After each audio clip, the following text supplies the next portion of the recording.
Hey, yo, what's good, what's good, what's good? Welcome to Reflections of a DJ, the R.O.A.D podcast presented by DJ City and Beat Source. I'm one of your hosts, DJ Crooked. We got Jamie the Great here. Yeah. We got Alex Heisey here. What up, what up? And big shout to our brother, DJ Never Forever. Bring it down. And we have a very special guest. I've been working on this guest for 5 years. Yep, since the last 4 to 5 years.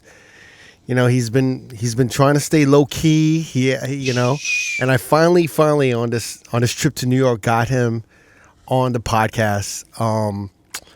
You know, in the early 2000s in New York, there was just these premier names in the club scene, in nightlife, that I came up respecting. You know, there was Mark Ronson, there was Stretch Armstrong, and then later there was like Cassidy, there was Goldfinger, and then Eric LaPaul, Annie Quinn. All these, like, to me, they were like kind of like DJs that I looked up to, and they were always doing like the premier parties. They were at the best clubs. They were doing all the Fashion Week parties. Mm-hmm. They were doing all the celebrity joints, and his name was always in there. And I was like, I want to be like one of those DJs. Yeah. And he was one of the premier dudes. But what's amazing about this DJ is that, to me, in my opinion, he's one of like the last tastemakers, because he was so engulfed in the culture. And he was, I think, very influential in the culture. In every aspect of it. And he's so low-key about it. Yep. And I really want to talk about so many things. He's been in radio. He's been an editor. He's in fashion. You know, he's done music. You know, he's had some of the best mixtapes ever. Mm-hmm. I mean, a lot of people know him for his J Dilla Assorted Donuts and his Big L 530 tribute mixtape. And I'm so glad he's here. Finally, after 5 years, we got DJ Soul. Soul, what's good? It's an honor to be here. I want to thank you guys for having me. Before we get this thing started, I want to say rest in peace to DJ Never, and send my condolences out to his family and out to each and every one of you and thank you, brother. The entire team. You know, I knew Never. I met Never back in the early 2000s, and he was a solid guy. And, he's definitely gonna be missed, man. So yeah, you guys came up, you know, almost at the same time, like you know, like in the late '90s to early 2000s and stuff, right? Well, I met Never before we get into me. Yeah. You know, I had met Never when I was doing a party at Jet Lounge. Jet Lounge, yep. Back in 2001, and it was a party that I was doing with a BBS crew. Shout to Beef, Kevin, Michelle 10. Beef. Yo, Beef, yeah, we from Game Records. At the yes, time, right? yes, during that time. So he was doing the weekends there, and he was coming. I think we were doing either Mondays or Tuesdays, and he would come down and hang out. Yeah, but yeah, man. And then from there, I ended up playing out in the Hamptons, and and he was DJing at the same spot. Right. It might have been Jet. I think it was Jet in the Hamptons. Groove Jet. Groove Jet. It was the same owners as Jet Lounge. Yeah. But you know, I just wanted to touch base on that, you know, with him just passing. I didn't get a chance to, you know, attend his service, but you know, I figured that'd be a good way to start the show before we get into it. No, definitely, thank you, man. man. Appreciate Rest in peace to Never again. Rest in peace, man. R.I.P. And you know, actually, Beef, you know, at Game Records. Oh, that's your guy. Yeah, he's like he saved my life. He saved his life literally. I got sliced. I have like $1.50 on the sun on. So wait. Side. Because I never asked you the story about that. I can't recall if I did, but Beef, like, was there when it happened and helped, like. So like Beef was trying to manage me. I was like a rapper, but like producer, so I was making beats. So he was shopping my beats to like Alicia Keys and J Records was like just like getting started. So I did a Girlfriend remix, and I think we missed the deadline date by however long, and then. He was like he was my manager at the time. So we would go to West 8th all the that was when West 8th. Did you ever meet Trevor Gerardo when I know the name. He was Alicia Keys' A&R. No. When not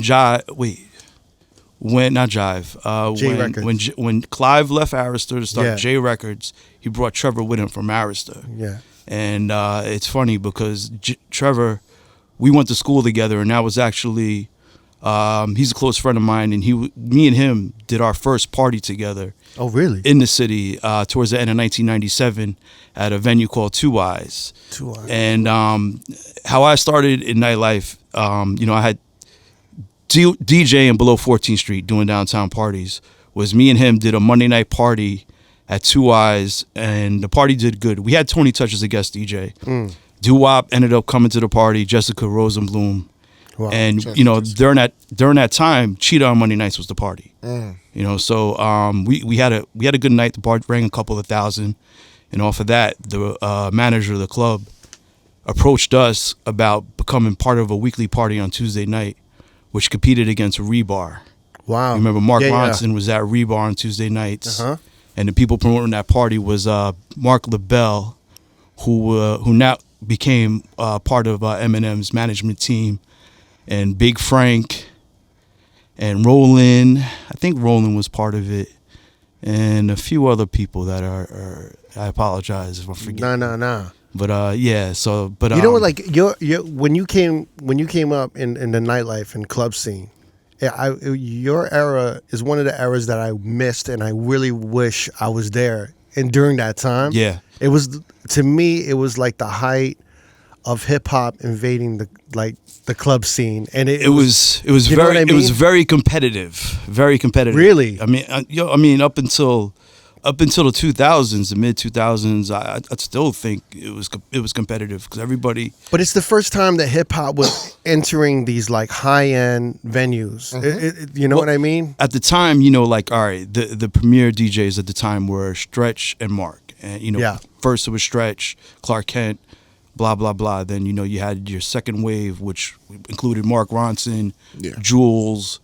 And then, you know, I think I was part of that next wave of like Goldfinger, me, Cassidy. Right. You know, and for me, it was a struggle because I was hungry. Yeah. I wanted those slots. You know what I'm saying? I wanted to do those parties. But, you know, it was baby steps and it was patience. It was baby steps, but you ended up doing all those you parties. know, like, you know, between, you know, like, I wanted to do Cheetah on Monday night, which I ended up doing towards its run in 2001, and I think they closed in 2002. But man, it definitely was a struggle to climb that mountain. But we climbed it, man, and you know it was to the point where I felt that you know there was definitely competition to do parties. Yeah. You know what I'm saying? Like whether it be with Goldfinger or you know whoever, you know what I'm saying? But for the most part, a big part of my journey was to get to those parties was opening up for Mark and Stretch. Yeah. Can we talk about that era when you're kind of coming up? And before we get into like how you got into DJing and everything, I kind of want to set the climate a little bit. Like, what were the number one clubs? Like, you're trying to tap into the scene. And what you're from Brooklyn, right? I'm born and raised in Long Island. Long Island. I grew up in a town called Huntington Station. I've always thought you was a Brooklyn. I've been in Brooklyn since '94. Yeah. So I mean, you know, like my time in Brooklyn exceeds my time where I, you know, grew up. Yeah. But I grew up in a small town north of Amityville, where De La Soul is from. There's also a couple of towns closer to the city from Wyandanch, which is where Rakim was from. And then a couple of towns further out east, you had Brentwood, where EPMD was from. So you were actually growing up in like the height of Long Island. So but that's when Long Island was just destroying it. Biz Markie, you know, he was out there for a while, but when his music career started to wind down and he made the movement to DJing, he started playing at a club around my way where my uncle was doing security, and I was young, junior high school young, right? Like, in the club, like like hanging out downtown on a Saturday night. That's where it was, and my uncle, I'm like, yo, can I come in? I want to see what's going on, because I've always been fascinated by nightlife, DJing. And, you know, that was my first taste of nightlife, getting to see, you know, Kane would come and hang out there. This is around my way. Yeah. So, you know, like the community, you know, people like to joke on Long Island and whatnot, Strong Island. I came up in a time where everybody called it Strong Island, where the community was super rich within hip hop and, you know, shit was real out there. You know what I'm saying? Yeah. Like, but, so that. Wait, so when you got to hear Biz, is that what planted the seed for you to want to start DJing? Because there's something about the seed was planted. I mean, I was intrigued by celebrity hip hop artists hanging out in my hood. Yeah. Because you know what I'm saying? Like, you grow up in the hood, you're just like, what are you doing here? yeah, like, You're not supposed to be. You're on TV. like what's going on? Like, what? Let me go see what's going on. But also when you're in Long Island, which is like the outskirts of New York and the 5 boroughs, you always think everything's happening in New York, and everyone kind of wants to move to New York and be a part of it. But then to see that kind of infiltrate your neighborhood and your neck of the woods. Well, yeah, I mean, you know, I had come into the city a couple of times, but I wasn't like hanging out in the city, like, so like that was. But that was my introduction to nightlife. Well, prior to that, you know, they used to have teen clubs out around my way. And so, you know, like, even before that, going like back to the 80s, you know, you had the video for Herbie Hancock Rocket with Grandmaster DST, right? Yeah. And just the cut-in, like that, to me, I was fascinated by that. Also, my uncle. Well, you must have been mad young when that shit came out. So I was old enough to remember that, I was fascinated by it. Wait, what's your background? Because I swear to God, I talk to mad DJs and we always wonder, like, are you Puerto Rican? Like, what are you? Like, well, you know, my mom is white, yeah, and my stepfather who raised me, he's black. I don't know my biological father. You don't? Yeah. So, is he white, or do you know anything about him? There's some Hispanic heritage there. Yeah, I was about to say, bro, you look like my cousin. So it's still kind of a mystery. I'm basically an honorary Puerto Rican. Yeah. Wow. But that's incredible. Wait, so what were you listening to when you were growing up? Like, that had to have shaped. I think you have some of the best. So okay, you know, because all right. Through my father's side of the family, they're all African American. Yes, I would spend weekends at my aunts and at my cousins, and actually my cousin. This is your stepfather. Yeah. So I'm gonna refer to him as my father because he is my, you know. No doubt. So through the Fridays and Saturdays when him and my mom would go out, you know, do their little date thing, you know, I would go to my cousins, you know, my aunts, and one of my cousins, he was probably about 10 years older than me. He was a disco early's hip hop DJ, like Fat Boys, Run DMC, Dr. Jekyll, Mr. Hyde, you know, that whole era, like early to mid 80s. So that's where I believe the seeds were actually planted. Right. You know what I'm saying? Because you have Herbie Hancock Rocket, DMT, scratching this shit up. You know, he's over here practicing, you know, listening to Kiss. You know, I'm not listening to it. They're listening to it. And it's just subconsciously, you know, like, this is what it is. And, you know, but on the other side, I had another cousin who was listening to Led Zeppelin. Ooh. And Motley Crue. And you know, so like I definitely went down that road, and I definitely dug into some of the catalogs. I was a big Led Zeppelin fan growing up, though. Yeah. And around the late 80s is when I definitely got the bug, meaning that I like the hip hop bug. So when I started to in '89, when Kid Capri started dropping the tapes, like, you know, 52 beats and the old school. Well, the old school 1, 2, 3. But the one, I forgot the date or which volume it is, but the one with Stephanie Mills with the Impeach the President. Right. One of my peoples, he would drive around and he was playing it. And you know what I'm saying? So like from there, that was pretty much my introduction to mixtapes.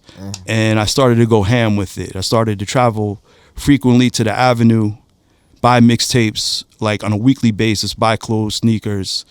And then, you know, you had, you still had your mixture. I started listening to Red Alert religiously on Fridays and Saturdays.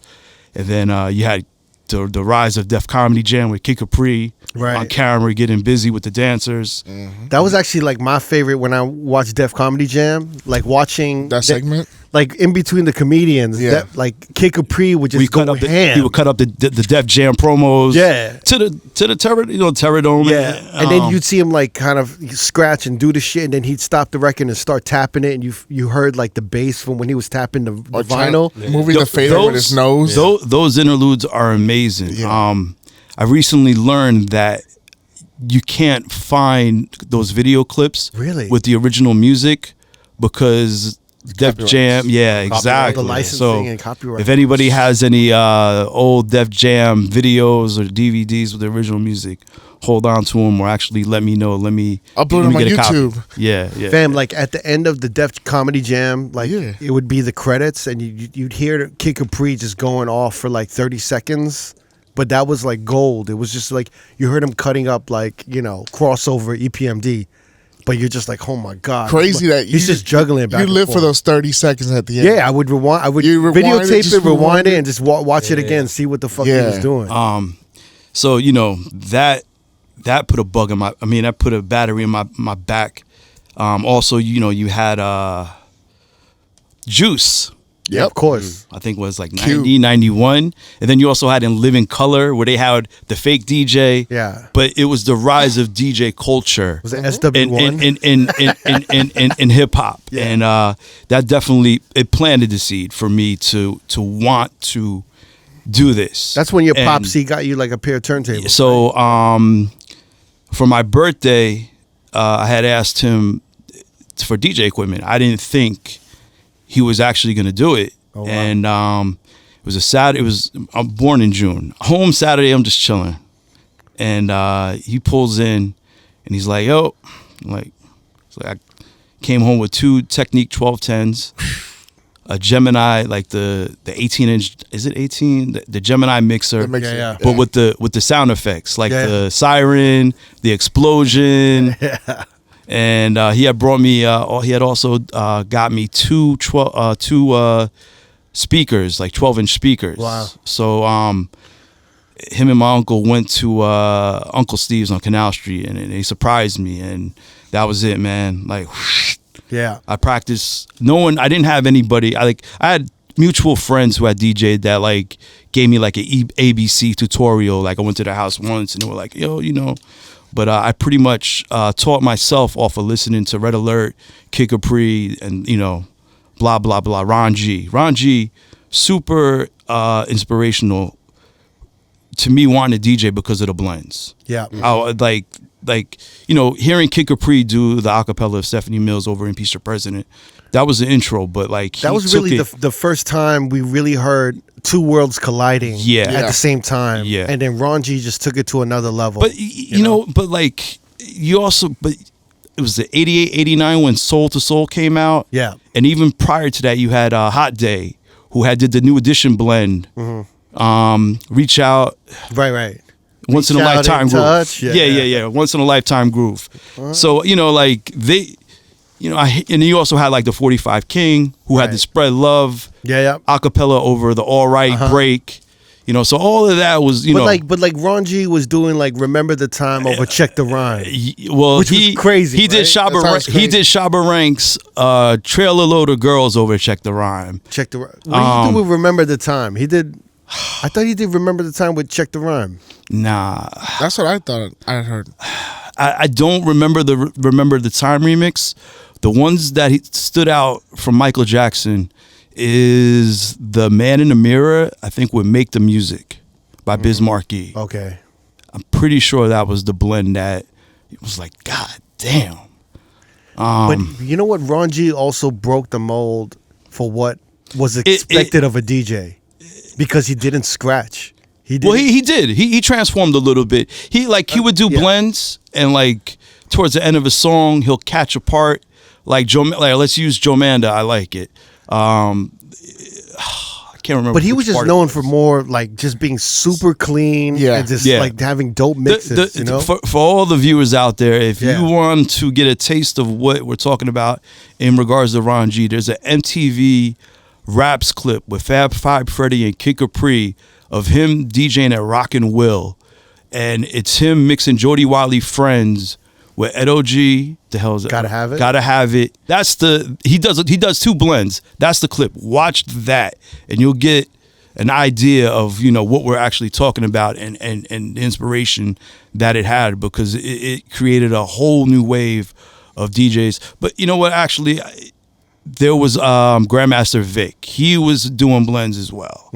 You know, I don't know if he predates Ron G in regards to doing blends, but you know, he was there doing it. You know what I'm saying? It just it flies under the radar. Yeah. But it definitely planted the seed to what the mashup era became in the like kind of the 2000s with all the blends, because it just like got rebranded to even like today. Yeah. Blends became the mashups. And it was you're right. Yeah, so like you were inspired, and you were practicing, and you were doing all this shit. And did you have it in your head that you wanted to just really be a DJ full time? Like, did you want to be a radio dude or a club dude, or did you know? I wanted to rock parties. Yeah. I wanted to scratch. I wanted to remix. I wanted to put mixtapes out. And, you know, within a year of me getting my equipment and putting the hours in, I did my first mixtape, which was a lot of blends. Do you remember what the blends were? It's funny because, like, about a few months ago, I had listened to my first few mixtapes. The first one I put out was in '93, and was it live? Nah, it was. I didn't have a 4-track back then. It was a pause tape. Like I would do blends, finish the blend, pause it, cue up the next record, and just hope it. Yeah. You know what I'm saying? Yeah. So, but I listened to it, and there were a few. All right. So the first mix on that tape was The Far Side, Passing Me By, the acapella over the instrumental to Onyx, Sucking the Next. Yeah. And that was beautiful. But you know, like, it's crazy because, like, you know, they're rapping about a girl passing me by, and it's an instrumental to. Yeah. You know what I'm saying? Yeah. Like, to a song about being cheated on, and you know, so it's like there's little things like that the thought of me putting music together. But and off the top, that's the one blend that stands out. There's a couple of others. It'll come back to me as we do this interview. But you know, for me going out to the Avenue on a regular basis just to buy mixtapes and to buy records. I was going to Dynasty Records, which was inside the Coliseum Mall. You know, I became friends with one of the people that worked there, James. So when I did my first mixtape, I brought it to him, and he listened to it, and he was like, "Yo, this is actually dope. Bring us 10 copies, and we'll sell it on consignment." And I went home. I made the copies, brought it back, called him like a week or two later. He was like, I'm like, "What's going on?" He's like, "Yo, come get your money. Bring us more copies. And check in like earlier next time because like your stuff sold out like within a day or so." Wow. So and like you were DJ Soul at that time? Yeah. By that point it was Soul, yes. And Soul actually started off as a joke, like around, you know, with my peers in the hood. But why? From what? It was just, you know, like I would do mixes and I was already doing parties. Like even before I started DJing, I would do parties with my friends in the community room at the projects around our way. Yeah. You know what I'm saying? So like we bring CDs and you know, play songs, or like if we had a part of a mixtape that we wanted to play, we'd cue it up and drop it off the tape deck. And you know, they went over well. So like that further planted the seed in my back to DJ. Yeah. I just realized that I'm saying plant a bug. I'm like, I should be saying seed. I'm wilding. Nah, so yeah. But yeah, for the listeners who were confused earlier, I meant to say plant a seed. That was the beginning of my DJ career as DJ Soul. And you know, I'm in high school. So did you have like even a cover? Like what was the it was the track listing was written on paper. So and this is before graphics. Graphics didn't come in until about 90. All right, so let's fast forward. I moved to Brooklyn in 94. And well, I'm kind of curious. Did you handwrite this shit? Yeah, it was handwritten. So you wrote every copy. So yeah, and I got a stamp made. I got a stamp made set that says DJ Soul. So like on the cassettes I would stamp DJ Soul and then I would handwrite the title. Oh really? But you didn't do track listing or anything. You just nah, the track listing was just the track listing was on an 8x11 piece of paper in the booklet at the you know what I'm saying, at the desk. What was your go-to blank tape? My TDK? Yeah, TDK. Oh my God, bro! You said TDK. I haven't heard that shit in so long. TDK. I don't honestly. I don't remember. Yeah. Damn. TDK and Maxwell though. Yeah. TDK. I think I was trying to be cost efficient, so I would go with the cheaper one. Yeah, you know TDK what I mean? was a little more if you had to make 50 copies of something, you know, like you know, you going with TDK? Trying to save some money, you know. Maxwell was a little pricey. Yeah. You know. I was gonna ask you, how many more did you bring back the second time? I don't recall, man. Like I was putting out mixtapes like maybe like once a year. I wasn't too consistent with it, like, cause you know I was focusing on building my sound system and playing parties and just mastering my craft, you know, just as a DJ. And wait, how much were the mixtapes at the time? Like $10? They would sell for 10.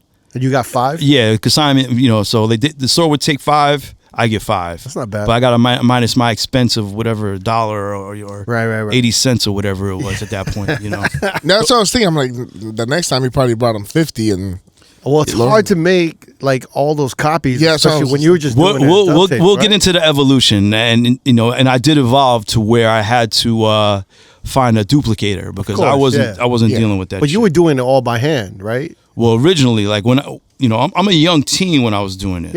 Yeah. So like, you know, and I wasn't taking it serious. This is just me, you know, like testing the waters and just like trying to create a name for myself, making copies to give to the homies. But that's to me, that's a pivotal moment because it's the first time you realize you can make money off something you love. It definitely boosted my confidence, right? And it gave me the confidence to do this. Yeah, you know what I'm saying? Like, I'm sure your dad was hella proud. Like, yo, my dad was too busy dealing with his business. He had a small construction company, so like he was just like, here, you know, stay busy. So what do you think the element was that made the mixtape sell? Like, is it just the, because since there's no cover art, right? So is it the track list or is it like? Yeah, it's a combination of the music on the mix. Yeah. Like, and this will segue into exclusives. Like if you have like a new song by Coogee Rap and it just came out like the week before, and you know, like, oh, people will come in like, oh, what tape's got the new G Rap record on it? Got it. And a tape just off the strength of that will move multiple units. Just for the one. Yeah, and people were fiends. I was a fiend, a hip hop mixtape fiend. So like, yeah, because you got to understand now when a song gets released, it's on every streaming platform. It's on YouTube. Massively produced. When you heard something on the radio, you couldn't buy it. Yeah. Like there was literally no way to get it. Nope. And somehow the DJs would have it on mixtapes. There'd be bootlegs coming out on vinyl. Sometimes if you're lucky. So if that DJ made a mixtape, you would like just keep listening to that one song or those couple 3 songs on that mixtape. Bro, I remember in the early 2000s, I loved Rap City, the basement freestyles. Some DJ in LA made a mixtape with all like the ones that they were coming out with. Yeah. And I was like, oh shit, now I don't have to play the VHS that I had recorded on so much because you just love that moment which you're just speaking about. Like the Jay-Z doing, I forgot what song he did from what lyrics over the stand-up beat by Ludacris.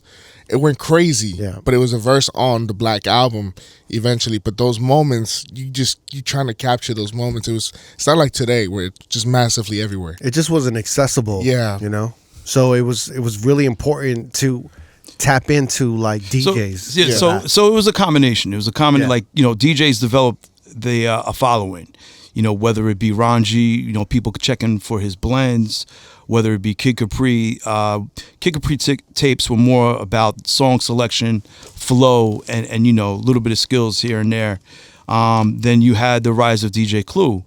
And, you know, Clue actually, me and Clue started off around the same time doing the same thing. If I remember correctly, he was actually working at Dynasty Records. Clue started off as like a 2-man crew. So when you and Clue were coming out, what do you mean? Like you guys were like DJing the same parties or like what? Well, no, like we were doing like when he first started doing mixtapes, I first started doing mixtapes. Right.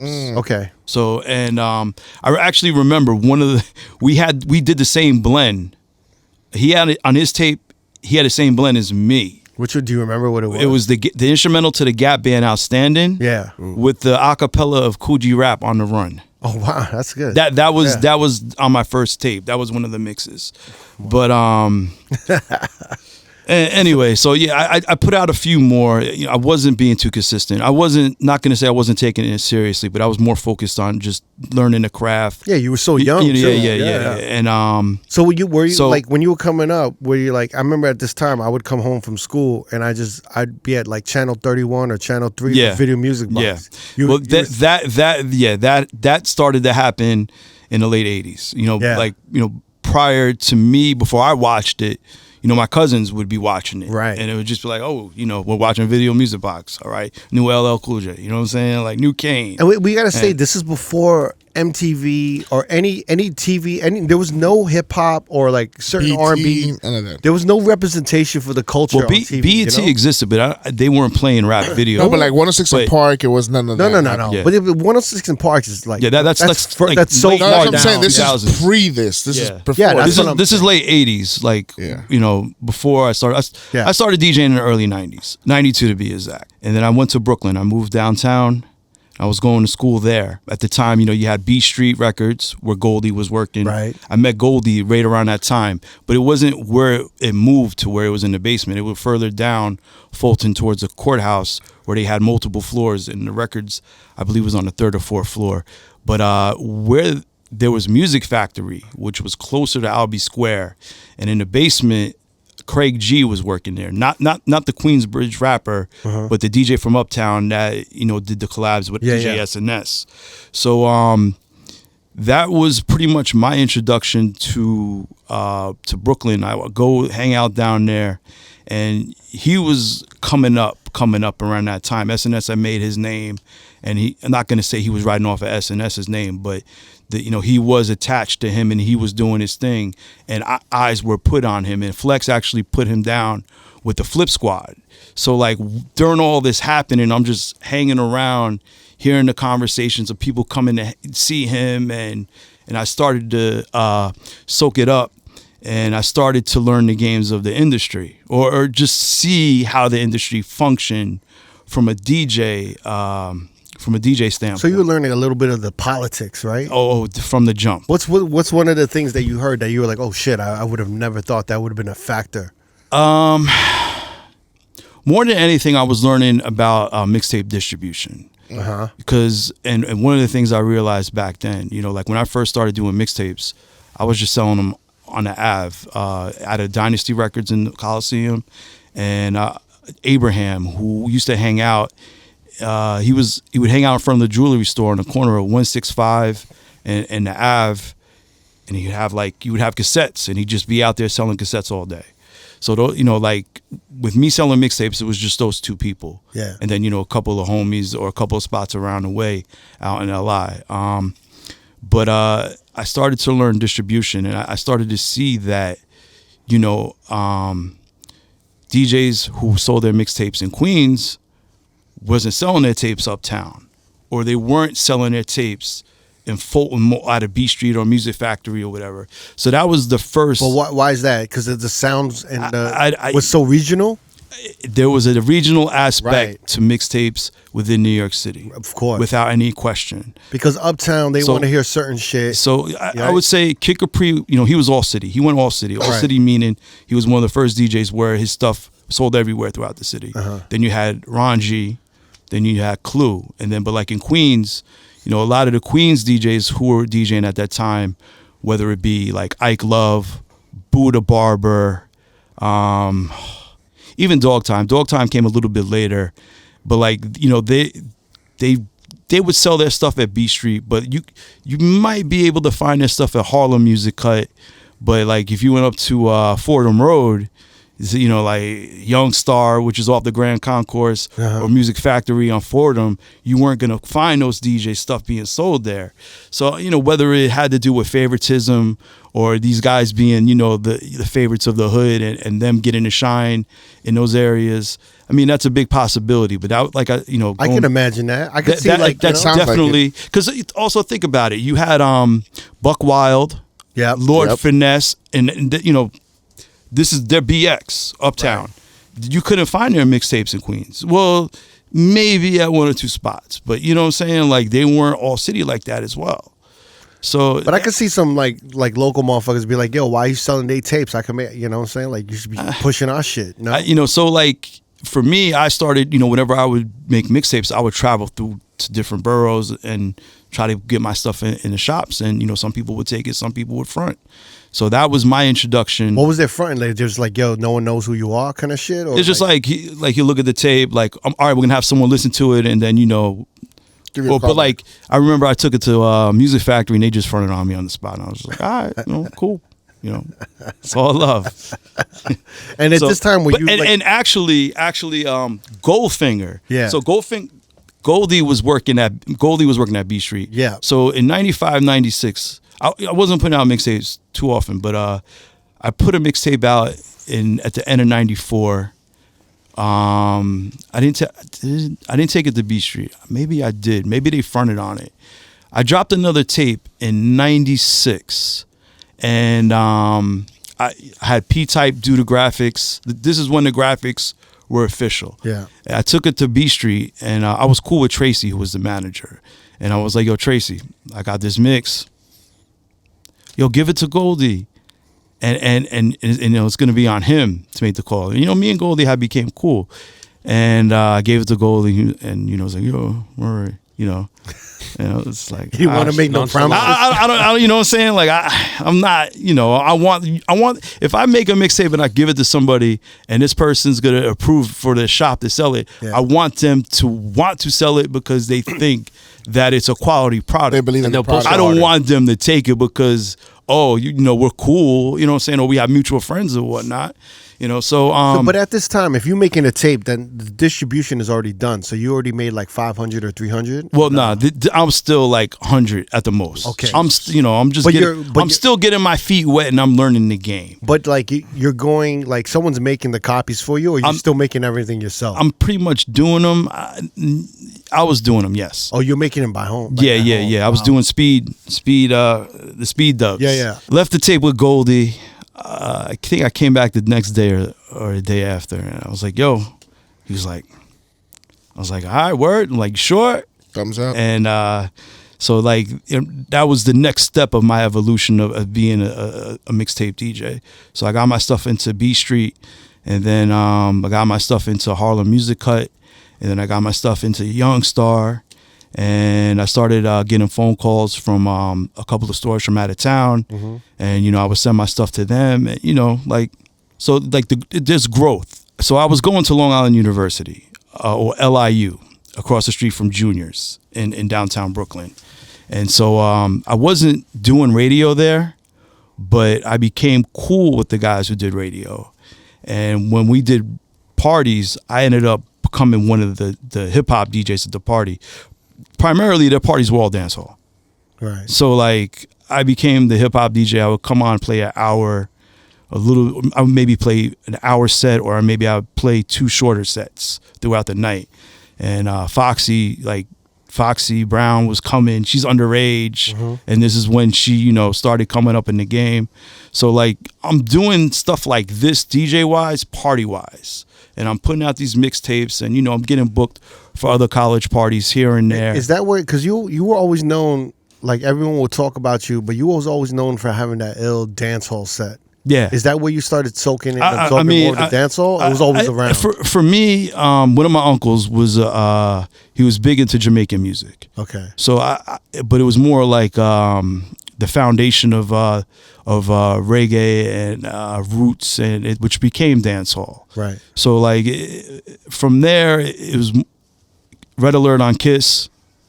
You know what I'm saying? And like, so that was like through them. And then into the early 90s, you know, dancehall. You know what's funny? Afro beats, now Amapiano, if you want to throw that in. Dancehall within the last few years is what, Afro beats within the last 5 or 6 years is what dancehall was between the late 80s to early to mid 90s. But dancehall, it was something that I was into hardcore. Yeah. When I was going to the Ave, you know, buying mixtapes, there was another True Force International. They don't get too much shine, but they had the illest fucking reggae remix hip hop mixtapes. They would do straight dancehall tapes, and then they would do hip hop blend tapes with just like hip hop instrumentals with reggae acapellas. But like they would also like play new tracks.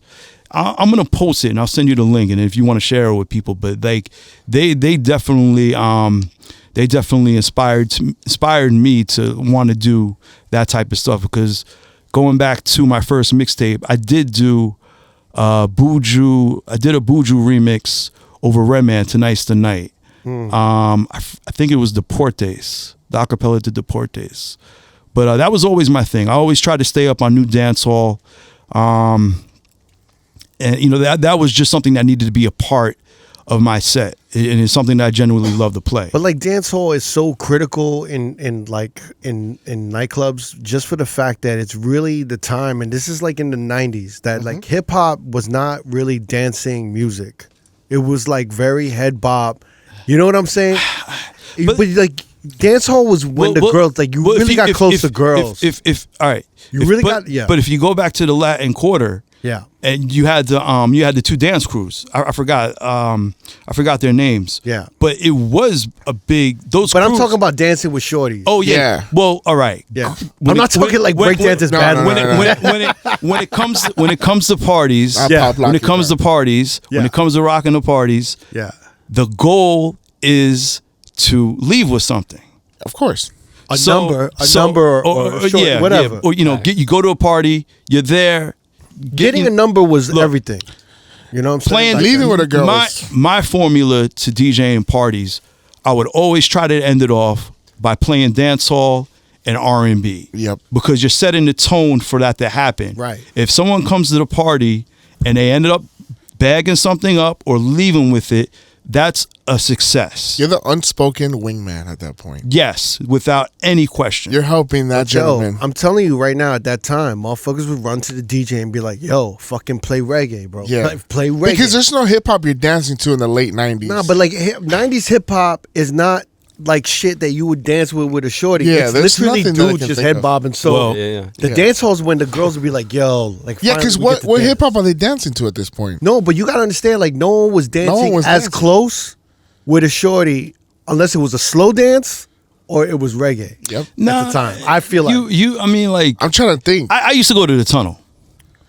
I mean, shit. I never went to the tunnel. Yeah, I used to go to the tunnel. I don't know what shorties were. So the tunnel started in '94. So like Mecca was somewhere else before I moved to the tunnel, and that was when I started to hang out downtown, or just go to like those type of hip hop parties. Going back to LIU and doing being a hip hop DJ at these dancehall parties, you know, they're playing dancehall for 3 or 4 hours. Yeah. So I mean, I'm soaking it in. Yeah, you're learning all the rhythms. This is Brooklyn. Yeah. This is Brooklyn dance hall. You know what I mean? Yeah. Like you're hearing Beanie Man, World Dance. You're hearing the corduroy rhythm. Da da da da da. You know what I'm saying? So, you know, to me, being a complete DJ and playing those parties, hip hop parties, you had to be able to play dancehall, reggae. Mm-hmm. You had to be able to play R&B. Mm-hmm. You had to be able to play classics. Back then, if you know the first hour or so, you play classics. And then you would segue into playing like not older hip hop, you know what I'm saying? Not audio too, but like more recurrent stuff, whether it be SWV right here. And then, you know, you build it up and you go into like, you know, Juicy or whatever. And then you go into the newer stuff, depending on what year it is and, you know, yada, yada, yada. I wanted to get into production. I dropped out of school and I signed up for Institute of Audio Research. Nice. Good for you. This is where things get interesting. So I think it was like a 9 or 12 month program. And, you know, I completed it. I bought an MPC 2000. I started like, you know, working on making beats. Also, same time, I'm doing a little bit of hustling with greenery. You know what I'm saying? So but that was like everyone. Everybody. Well, that's how I was able to buy records. Buy speakers. Everybody got into landscaping at that point. Yeah. So yeah. No, but you know how like kids are into like resale. Yeah, that was the original like dealing weed in the 90s was literally sneaker resale. Bro, that's like how everyone did it. When I sold sneakers, I'm like, I'm selling drugs, but legally. Yeah. Like that's how it is. But every kid had that hustle, and they were selling weed or something like that. So I don't want to slang the Reggie. So at IAR, I met, I don't know if you know him, Ben Willis. Ben Willis, he manages Una. Anyway, he manages a couple of people.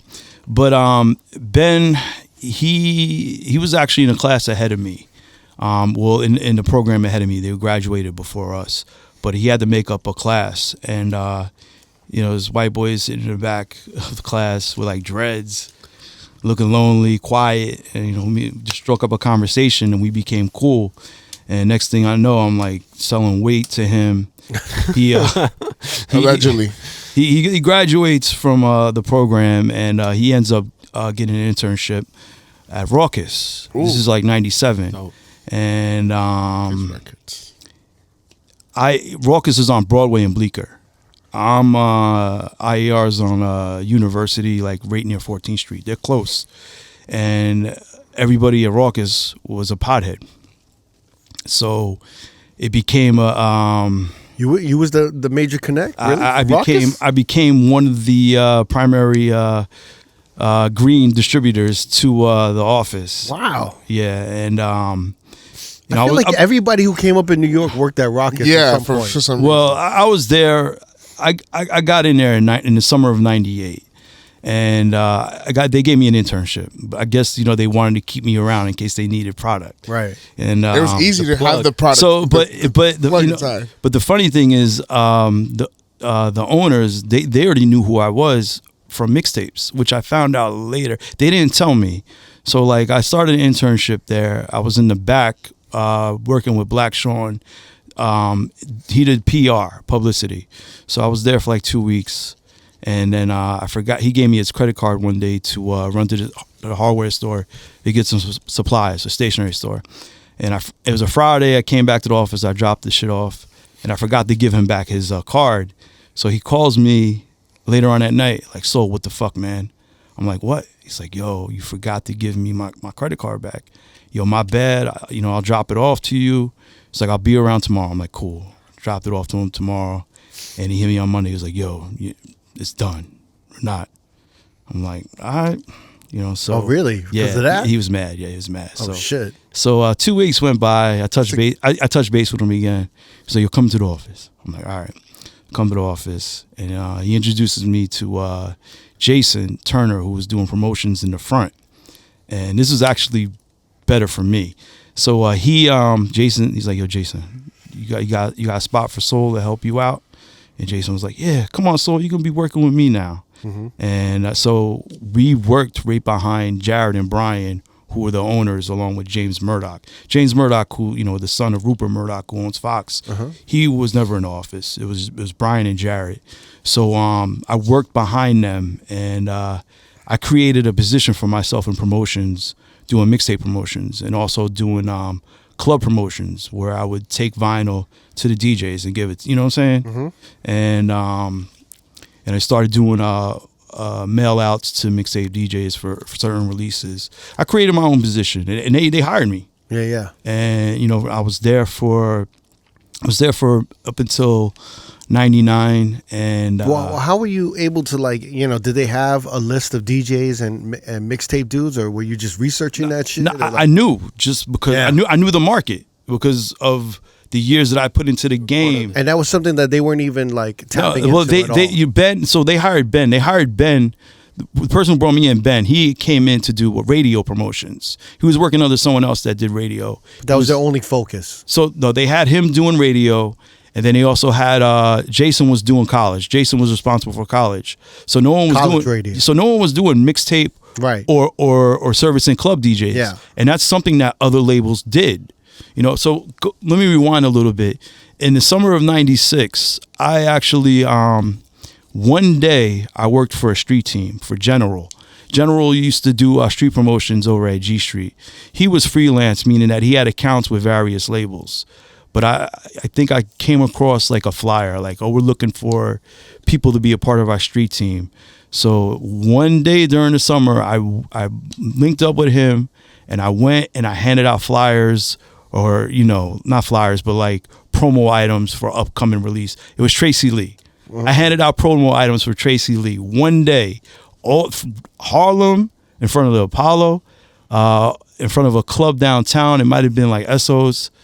Well, and I don't remember everywhere, but like I put in like 5 hard hours that day, and I was like, all right, I get this. I don't need to do this again. If I need to do my street team shit, I know what needs to be done. Yeah.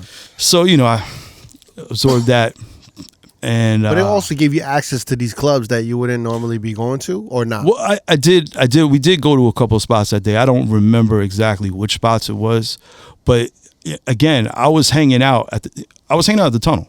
I was going to the tunnel, not every week, but I would go to the tunnel often. Like sometimes I just go to the tunnel by myself between 94 and 96. Around 97, it got crazy. Like I would also go to Esso's. Shit, how would you go alone? What was like? You were just paying entry fee or what? Like, yeah, I mean, like, I don't know anybody in the industry. You know what I'm saying? Like, and who are you listening to? Like Riz and like Flex? Well, when I went to the tunnel, it was Flex. Yeah. I wouldn't be there for the opening set. I'd get there like after midnight. So, but I did listen to Riz when he was on WBAU on Monday nights with Wild Man Steve. I used to listen to that show in the early 90s. Not to get off track, but yeah, I would go to Esso's. I would go to Tunnel. And right around that same time, I went to Rebar. Bill Spector had started a Saturday night party at Rebar where Stretch was DJing. And I had a friend that I went to high school with, Claire, and she was dating Conrad, who was Bill's partner. So, she was like, oh, you should meet Bill. He's doing parties. This is summer of 96. So I ended up going to Rebar. I was just going to Rebar to hang out. I wanted to hear Stretch. And, it's a dope party. Great crowd, mixed downtown. As compared to Esso's, which was like a little bit more industry, predominantly black. And the tunnel started off mixed, but it started to become a little bit more hood. Yeah. It was going into 97 and 98. It was like rah-rah, yeah. Yeah, sure. yeah. So, I started to look for like that downtown mixed crowd because, that you're looking for girls. Right. I'm hearing Mark Ronson play Prince, Kissed by Prince, and I'm just like, they don't do that at the tunnel. You know what I'm saying? Like, but anyhow, I met Bill, and he was super cool, and that we planted a seed. I wasn't immediately working with Bill. Bill was like back between Miami and New York he went back to Miami. He wasn't really doing New York, with the exception of a few parties. I think it was Chaos on Sunday and Bauer. Anyway. Yeah, that was like late. That was yeah. 2000s. Yeah, so he took a break from New York, and I'm coming up. So back to so I'm working at Rawkus. At Rawkus, I'm making connections with a lot of people. I meet Peter Oasis. He's doing speed on Friday nights. So I end up becoming a resident there on Fridays, DJing with Riz, DJing with DJ Scratch, and so on. It wasn't, that long, but I was in there to get my feet wet and to get a taste. Were you upstairs or downstairs? Main floor. Main floor. Main floor. Wow. Main floor. So also through Max Glazer, I met Matt Goyas, and they had a party called Indy 5000, which was at Now Bar on 7th Avenue, I think Leroy. It was in basement, hole in the wall, but great party. Who were your peers at that time? Was it Max Glazer? Like, you're kind of on the come up. So like, who's the guys you confide in and you're working together with? You know what I mean? I became cool with Mark. I met Mark in 97 when so I started going, when Mark was doing Tuesdays at Rebar, I became cool with him. Because you were going there so often, or I would hang out there. I can't recall how often I was going, but I met him and I met Eric LaPoe. Eric LaPoe would come in and do the dancehall sets whenever Mark played. Yeah, and Eric, shout out to Eric LaPoe. Eric LaPoe also did Thursdays at Nell's with DJ Hero. Rest in peace to DJ Hero.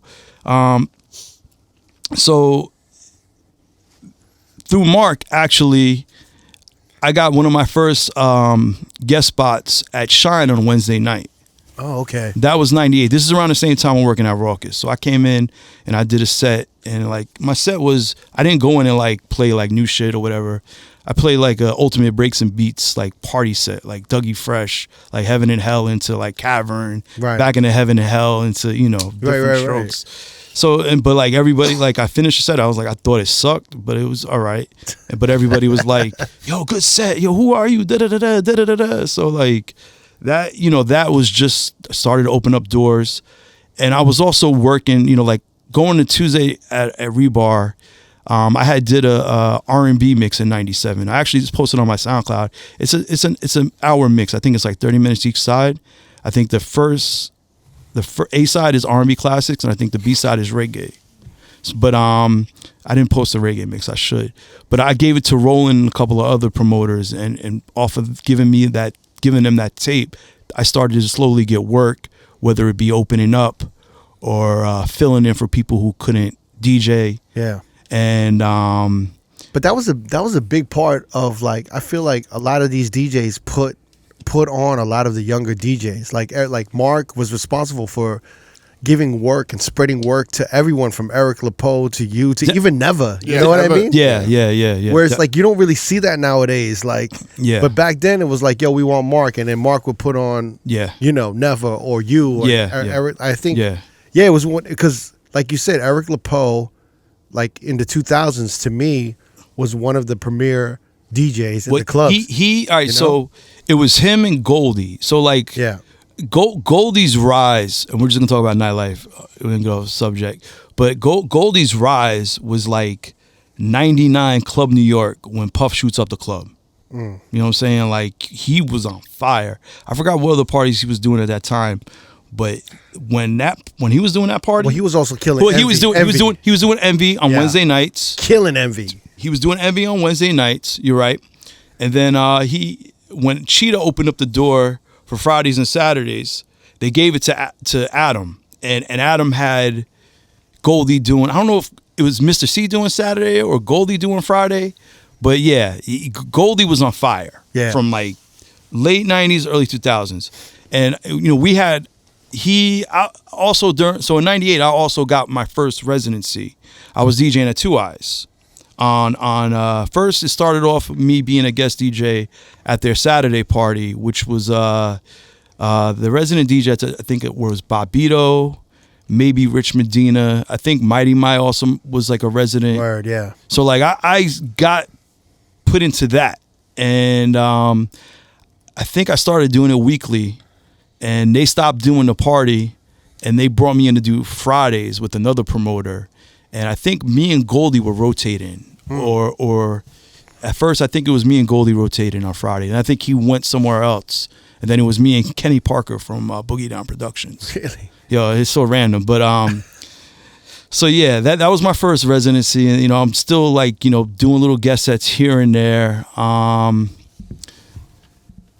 And, you know, I slowly started to develop a name, you know, and do bigger stuff. And I left Rawkus in the middle of 1999. I put out a mixtape at the end of '98. At the end of '98, I would, like, Rawkus would send me to Fat Beats to pick up a check, drop off a check, whatever. You know what I'm saying? Like, the owner would be like, yo, Soul, I need you to run over to Fat Beats, dude, you know, run this errand for me. So I became cool with everybody in the office. And around that time also, I got access to exclusive music through Rawkus. You know what I'm saying? So I had gotten Common 199, and like they used to say, that record before anybody else had it. Like I got the DAT, I got a couple other exclusives, and I went in, I did a mixtape, and gave it to Fat Beats. And they called me the next day, they were like, yo, we want 400 copies. Yeah. We're going to handle distribution for this exclusively. Just so everyone knows, Fat Beats was like the underground hip-hop record store. Yeah. So like if you wanted to know. They're a hip-hop distributor. The office, they're a distributor. Yeah. They have the store, which specializes in selling hip-hop. Yeah. But they're also a distributor for hip-hop, like just in general. Records, Stretch and Bobito mixtapes. Yeah. Whatever they feel that they like, that they want to promote or distribute, and you know, but you they're went, doing it. But you went to Fat Beat specifically for underground hip hop. For that wall. You couldn't get like the Yeah, arsonists. they specialize. They specialize in independent 12 inches. Exactly. That you wouldn't find anywhere. Well, B Street had an independent section, you know, but no, it wasn't like Fat Beat. No, you know? they if there was a record you were looking for, you would be able to find it there unless it was sold out. And then but we're talking about like 90s at the time. It was like Socrates, early Mos Def. Yeah, that was like, you know, like Shot Clear, like 96, 97. Yeah, Arsonists. You know, like a Company Flow, like this whole era of underground rap. That was like, you know, that was just hugely inspired by Stretch and Bob. Right. In New York had such an amazing community back then because you had all these various outlets across the board, whether it be Lyricist Lounge, whether it be the retail store Fat Beats, whether it be shows by Live and Direct at SOBs or Tramps. It was like a well-oiled machine where everybody complimented each other, and it was just a community that was just a really amazing, and I was just happy to be a part of it, to see it, and then get involved with it. Because also I got a big up the Lyricist Lounge. They gave me a lot of opportunity. So by working at Rawkus, I met Anthony Marshall and Danny Castro from the Lyricist Lounge. Yeah, Danny Castro. And like for the next 2 years, I worked with them, DJing their parties and playing at their events. I didn't do all their events, but I did one with Dead Prez under the Brooklyn Bridge with Erykah Badu, and I did a couple of shows. We did a couple of college shows together.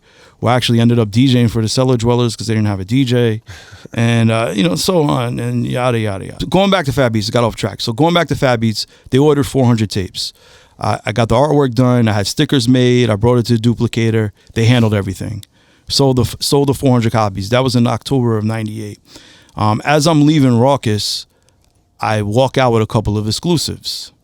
A Mos Def record produced by 88 Keys that never came out. I had gotten my hands on an unreleased. Tommy Boy was working on a DITC album at the time, and I ended up getting my hands on an unfinished version of the album. Going back to exclusives, I ended up getting my hands on a copy of the album unfinished, and it was a Big L. This is after Big L had passed. It was a Big L Fat Joe track that was nuts. I think it's called Way of Life, but like there was no chorus. Landed a distribution deal through Fat Beat. I mean, not through Fat Beats, through Landspeed. Landspeed was a distribution company out of Boston that were trying to compete with Fat Beats. And I was like, look, if you want, I sent them the track list, and I was like, if you want to handle this exclusively, like you're gonna have to put in a large order. They ordered 5,000 mixtapes. Damn. So like there was no hook on the Fat Joe and Big L song. No chorus. There was no chorus. Yes. And so you scratched the hook. So I created a chorus scratch medley. And then, so who did you send it to? So when you heard it, you were like, "This is good." I didn't send it to nobody. I was just like, nobody? I was like, okay, I'm gonna put this on the mixtape, and I'm gonna get my orders and da.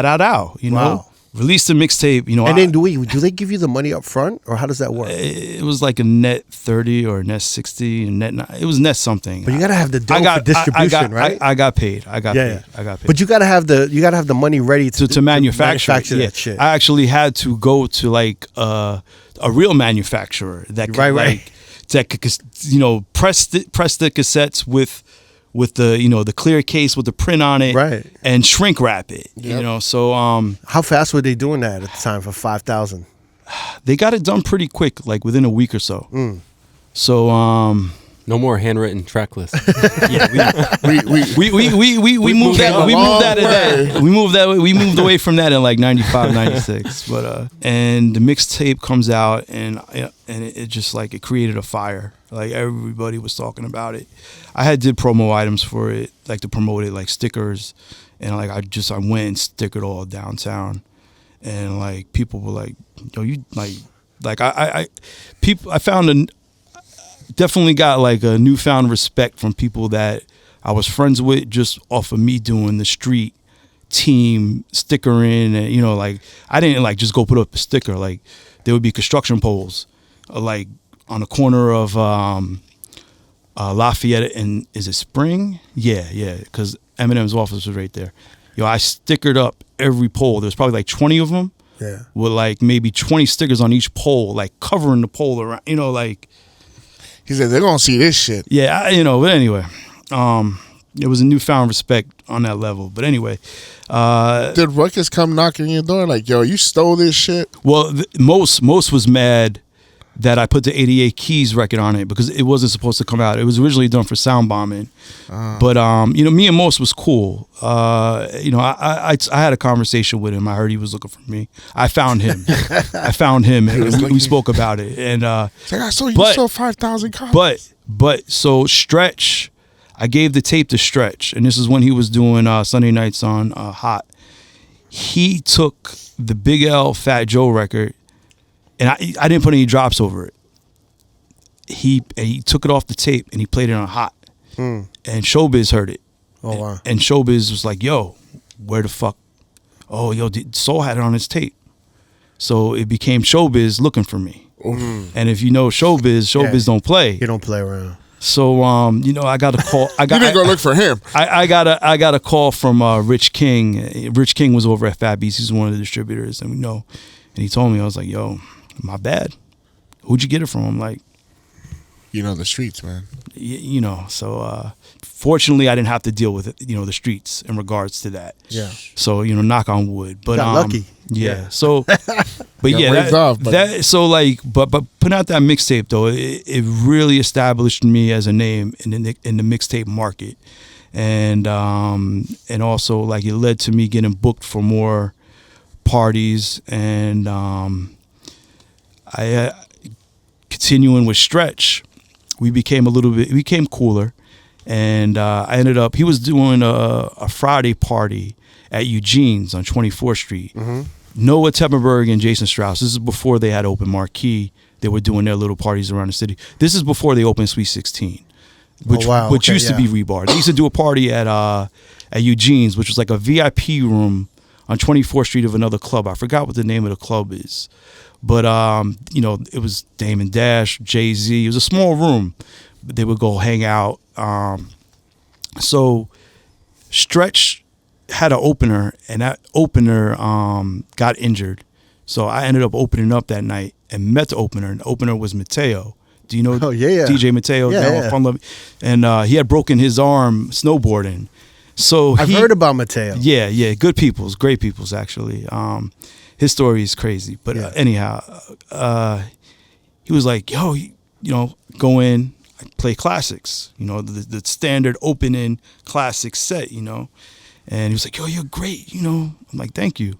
It's like, "You have any interest of playing at Bungalow 8?" And Bungalow 8 had just opened. You know, like Jessica Rosenblum was doing the Monday night party there. That's the record. That's the event. You know, Puffy bigged that up on the Welcome to Atlanta remix by Ludacris. Yeah. So it became like a hot spot. Bungalow 8 was already a hot spot, but for the hip hop community, they wanted to go on Monday night, and it got to the point where Amy Saka, who owned Bungalow 8, she had to shut the party down. So just to give people an idea of Bungalow 8 was like known, it was very exclusive. Yeah. The most exclusive. The most at the time. Yes. Like I never got for years. Yeah. And it had only the best DJs there.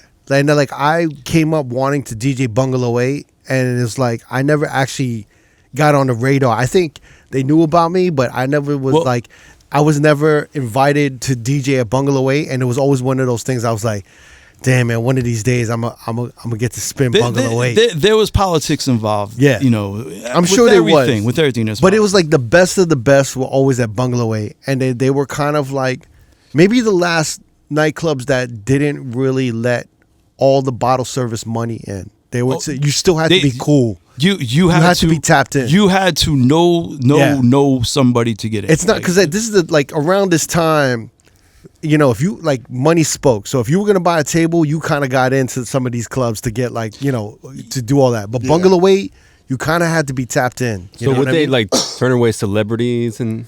There's a story I'm gonna tell where you'll get an idea of like how exclusive it is. Yeah. So I ended up getting involved with just DJing there on Monday nights. There was no promoter. This is after Jessica, you know, had did her nights, and they were like, "Yo, it's too crazy." But there was still people coming there based upon what she had done. And they were like, listen, we want you to do Mondays, just play classics the entire night, which was my bread and butter. Like, and through being there, that's where I really, really established myself as a DJ within nightlife. Right. Like, to cater to celebs, influencers, just across the board. Like, I made it to that status of where, you know, these are the parties that I wanted to DJ, what Mark Ronson and Stretch Armstrong were doing. Right. You know what I'm saying? So I got there, started doing Mondays. Fridays opened up, and I started, or was it Saturdays? It was one of those 2 nights. I was doubling it. I would do Mondays for like the downtown industry crowd. Right. And then Friday, Saturdays, it was still industry, but it was just like Nicole Kidman would be there hanging out. RZA would be there. One night, RZA and Quentin Tarantino came in. And I'm like, why are these two together? Yeah.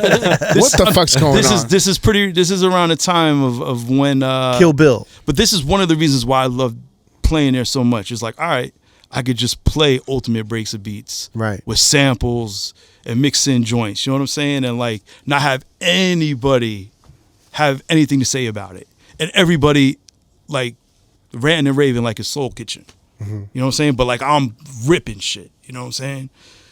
But and this is like 27th, right? Is it? It's on 27th Street. This was Club Row before it was Club Row. Right. It was this area was just like warehouses, empty car garages, and so she opened in 2001. The next person to open in that area, which played a part in the development of Club Row, was Noah and Jason opening up Marquee on the corner of 27th so and 10th. We just spoke about 27th Street and how it became like this block of all of these clubs. So like Kane, I think Quo was a little off beat, but all of these clubs like Guest House, Home, all of these clubs around that block became a street, so much to where they started blocking off the street. Yeah. Like Bungalow 8 kind of set the tone for all of that. So they were the first club to kind of just to like set up shop, and then everyone followed, and it became the go-to nightlife area where everyone went. Yeah, from 2005 up until about 2008, it was out of control. Yeah. When you say you played samples, were you playing like the original song?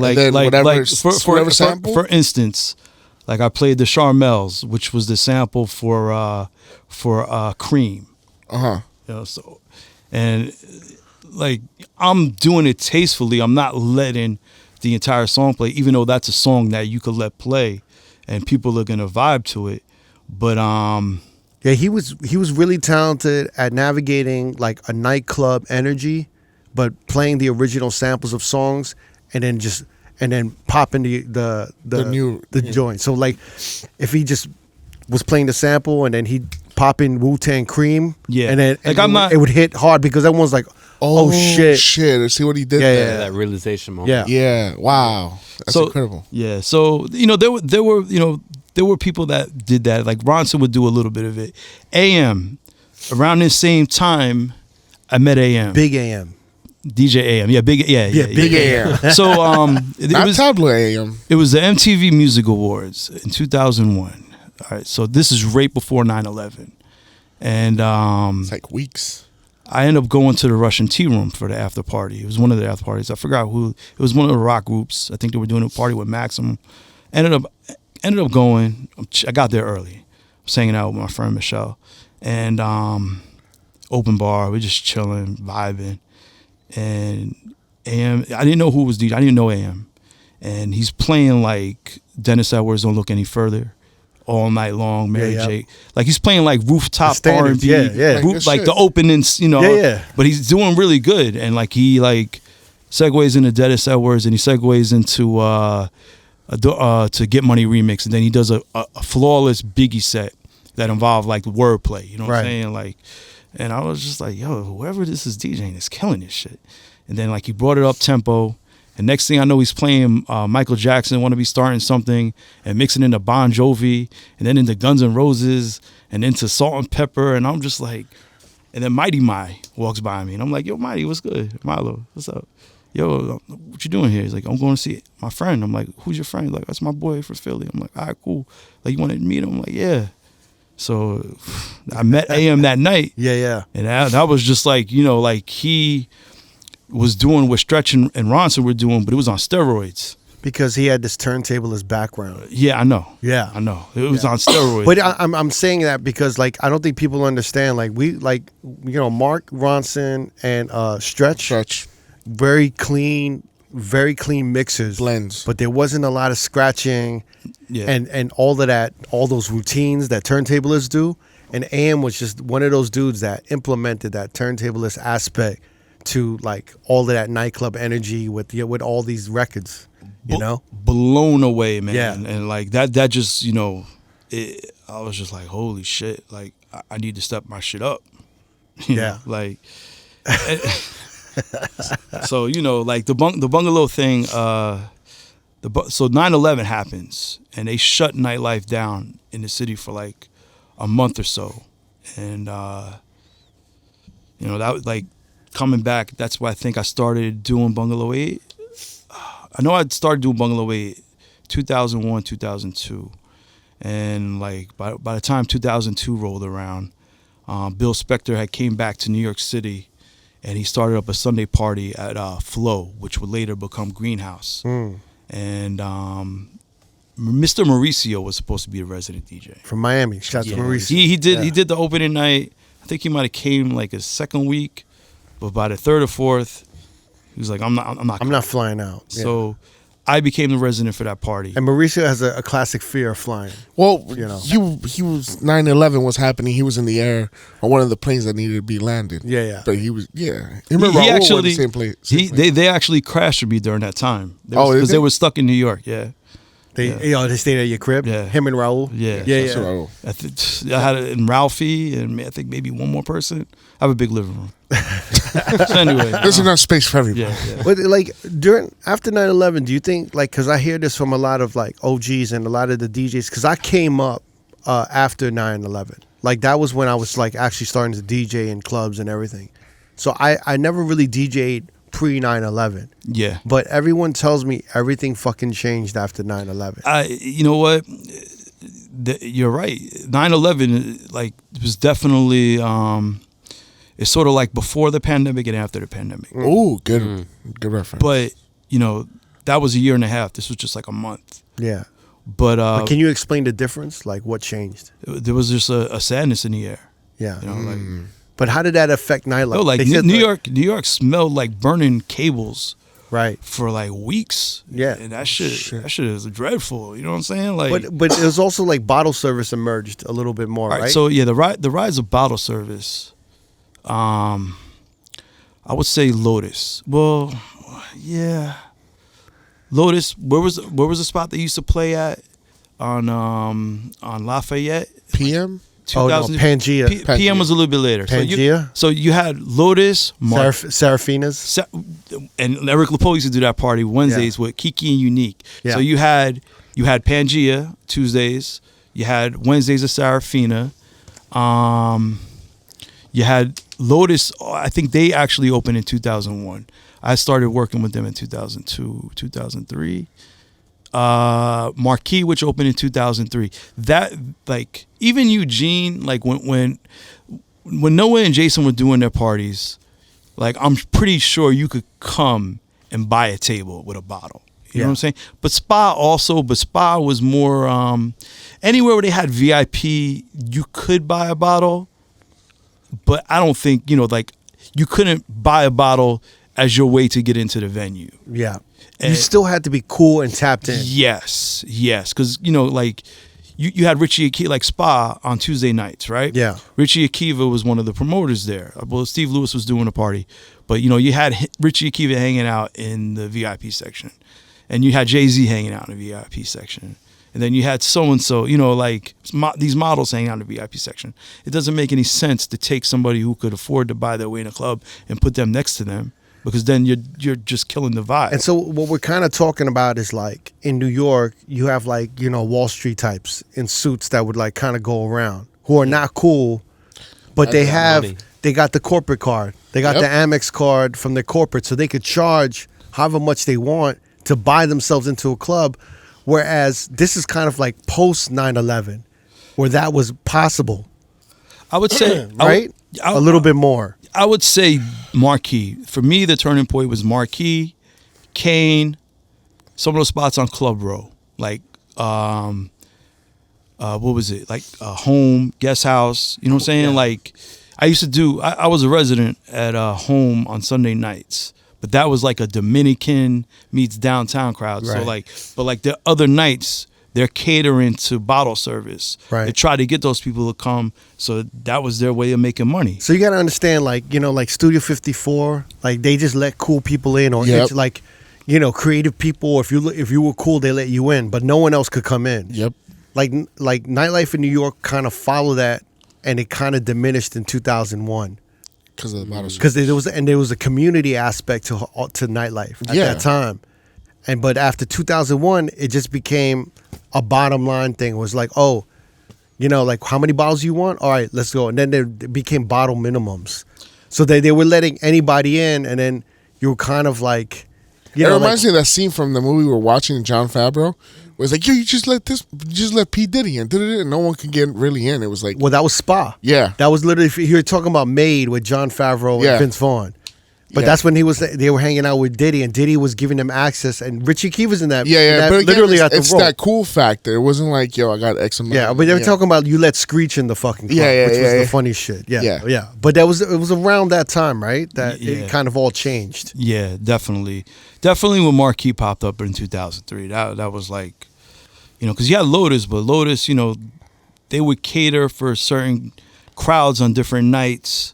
You know, but I'm sure, you know, if someone came up, you know. But did you starting to see like motherfuckers come up to you, be like, yo, this table just came in, they need you to play this at this time and all that, or you didn't see that as much? You still had control. I had that with like celebrities, like, so that, you know, when I do Flow on Sunday night, like Busta Rhymes would show up. Yeah. Or like, you know, late after I did Flow on Sunday nights, I moved to doing Lotus on Sundays. This is before Goldie did it. Like I was one of the residents there, and Maxwell was a regular. So you know what I mean? Like Maxwell, yo, Soul, play this. All right, cool. Yo, this model wants to hear that. Play this. A good example. I'm DJing at Bungalow 8. Nicole Kidman is there. Amy comes up. Soul, she wants you to play Seven Nation Army by White Stripes. I'm like, what a request. I'm like, the record had just came out. I didn't even have it. You know, I was just like, and then like, you know, I found the record. Like, you know, next day or whatever, or within a week, I had to go find it on, because, you know, this is before Serato. I had to actually go find the record. I know. And and then the record became really big. You know, like it was a hot record. You know, but when they were selling bottles at this point, were they coming with the sparklers or just nah. There was no presentation. It was just we know what Avenue. When did Avenue open up in 2008? Late. I don't know. I thought it was after 2010, but no, Avenue was 2008, because when Avenue happened, I went in at DJ one night there, and that's when I realized that, you know, it was the rise of EDM. We were like pretty much past the mashups. The DJ AM effect had happened. The DJ AM effect happened around 2005, and it just, you know, AM started doing banana splits, and he started to play more of electro, that type of stuff, and he started to do the Sunday party in LA. I forgot the name of it. Banana Split. Which I actually played a few times. But 2008, when the guys that owned Marquee opened up Avenue, that's when it became the signs. Yeah. And we're gonna, you know, the Prince of Saudi Arabia is here. Yeah. He's gonna order 100 bottles, and you're just gonna play Kings of Leon and Sex on Fire 3 times that night. And this is actually a true story. The one time I did Avenue, you know, when I was working I used to DJ at Marquee a lot from 2003 to 2006. I used to cover for Jusky upstairs when he wouldn't be there. And I used to cover for Stretch on Wednesday nights when he wasn't there. They offered me Tuesdays, but I turned it down because I didn't like the crowd. Avenue opens up. I'm going from getting paid. When I play at Marquee, I'm getting paid well. I'm not getting paid $500. I'm getting paid more than $500 every time I DJ there. You know what I'm saying? So like, for me, I'm not trying to DJ less than what I normally would get paid. So when they open up Avenue, that's when they had that, we're only going to pay DJs a few $100s. And I was just like, well, it was also the time, and I could be wrong, but when the recession 2008, hit, it also, recession that happened. That had happened also. Yeah. But anyway, but every nightclub really cut everyone's pay like by 30% or something like that. Yeah, at that time. I was like, you know what? But it never went back up. I was like, we're still in the recession. For some motherfuckers, it just never went back up. Yeah. So I was like, you know what? I'm gonna do it. I'm gonna do it one time, and I'm gonna see how it is. Yeah. Because obviously there is a networking point of doing it where if the Prince of Saudi Arabia is there and he hears you DJing and he likes you, that's an opportunity for you to go DJ in Saudi Arabia and get paid $100,000. You know what I'm saying? Well, you want to have a presence in New York. You know, you want to have a presence at these hotspots. You definitely want to continue to move in that matter, right? To keep your name relevant, right? Nonetheless, I did that night, and someone bought. They sold over 100 bottles, and literally, I played Kings and Leon 3 or 4 times, Sex on Fire, and Avicii, Levels maybe, and a couple of other records, and I was just like, nah, dog, this ain't for me. And not that I didn't like playing that type of music. That stuff was okay in my opinion. I could play it and rock the party and get paid, but at that point I realized that I needed to just start doing my own parties. Yeah. What didn't you like? You just didn't like they're telling you what to do. When I'm DJing, I'm flowing. You know what I'm saying? I'm reading the room. I'm feeling the energy. You know what I'm saying? Like, you're coming up to me 20 minutes after I just played Sex on Fire remix, asking me to play it again because they want to play it because they're going to sell another 20 bottles. And I get it, but you're killing my vibe. I'm not enjoying what I'm doing. You're not getting extra pay. Look, let me make this clear. I DJ because I love to DJ.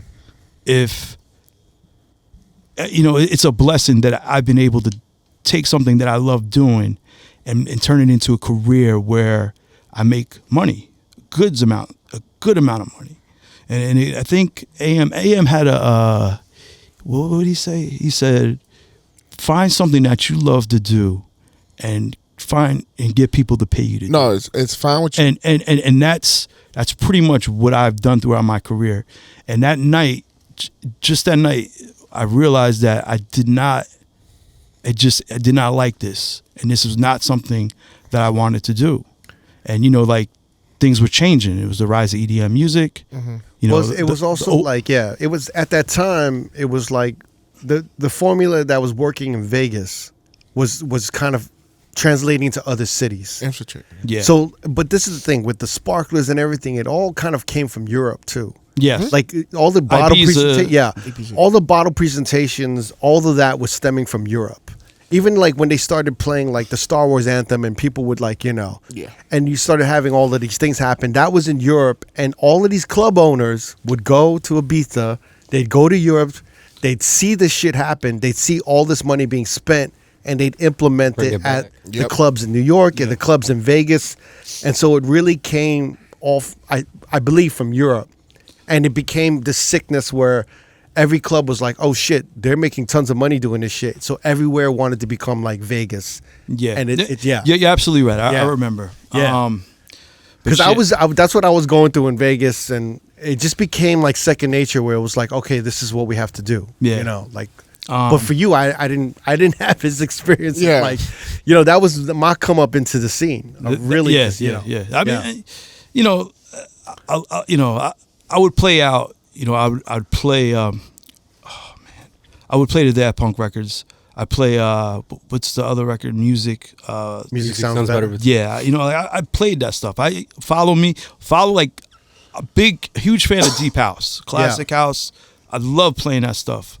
But like this stuff, I was just like, I did fuck with B more, hard body. Right. You know what I'm saying? Like when I actually went and did a Banana Split, I would just go there and play Baltimore, DJ Techniques, Scotty B. But we were talking about this earlier. It was like when I started coming to the scene, I was like, I told you, I was one of the first hip hop DJs in Pangea, but it was only because Pangea was like a house club. It was like a Euro house club. But in order for me to be there, I had to learn Euro house. Yeah. And it was like the rise of motherfuckers who could juggle hip hop, classic 80s, rock, and house. So there was this whole new era of like Euro house that no one really knew about. Like Bob Sinclair, Cassius, and Yeah. all of this shit that was coming, like When the Sun Goes Down, and like all of these records. They're like, yo, like what's going on right now? Where typically there would be two DJs, right? There would be a house DJ and a hip hop DJ, and they would like go back and forth. So sort of like the hip hop DJ and the the dancehall DJ. Yeah, exactly. But then in the 2000s, there was a house DJ that would play for 30 minutes, and then a hip hop DJ. I remember. Yeah, remember that? I do remember that. I'm And trying so- to think of some examples, but So they would pay like this house DJ 600, 700, the hip hop 600, 700, and then I came along and they're like, we could just pay this dude 700 and he'll do both. everything, yeah. And so a lot of motherfuckers got mad at me. Like they were like, yo, you're fucking up the scene. But it was just kind of like, that was my way of coming up. And I was just kind of, You were just trying to adapt to everything that was well, going no, on. but I was also playing house in a more hip hop way. Yeah. You know what I'm saying? And it wasn't like this formulaic 30 minutes, 30 minutes, 30 Yeah. minutes. It was like there was more energy involved. And then I'm mixing in it's all about flow. Yeah. It's all about flow. I mean, Yeah. like you know, there was a formula. Like I said earlier, like you come in, you want to start off playing classics, build it up, segue into hip hop classics, And that was like, then, you know, that was the best time of the night sometimes. Yeah. Like Yeah, literally.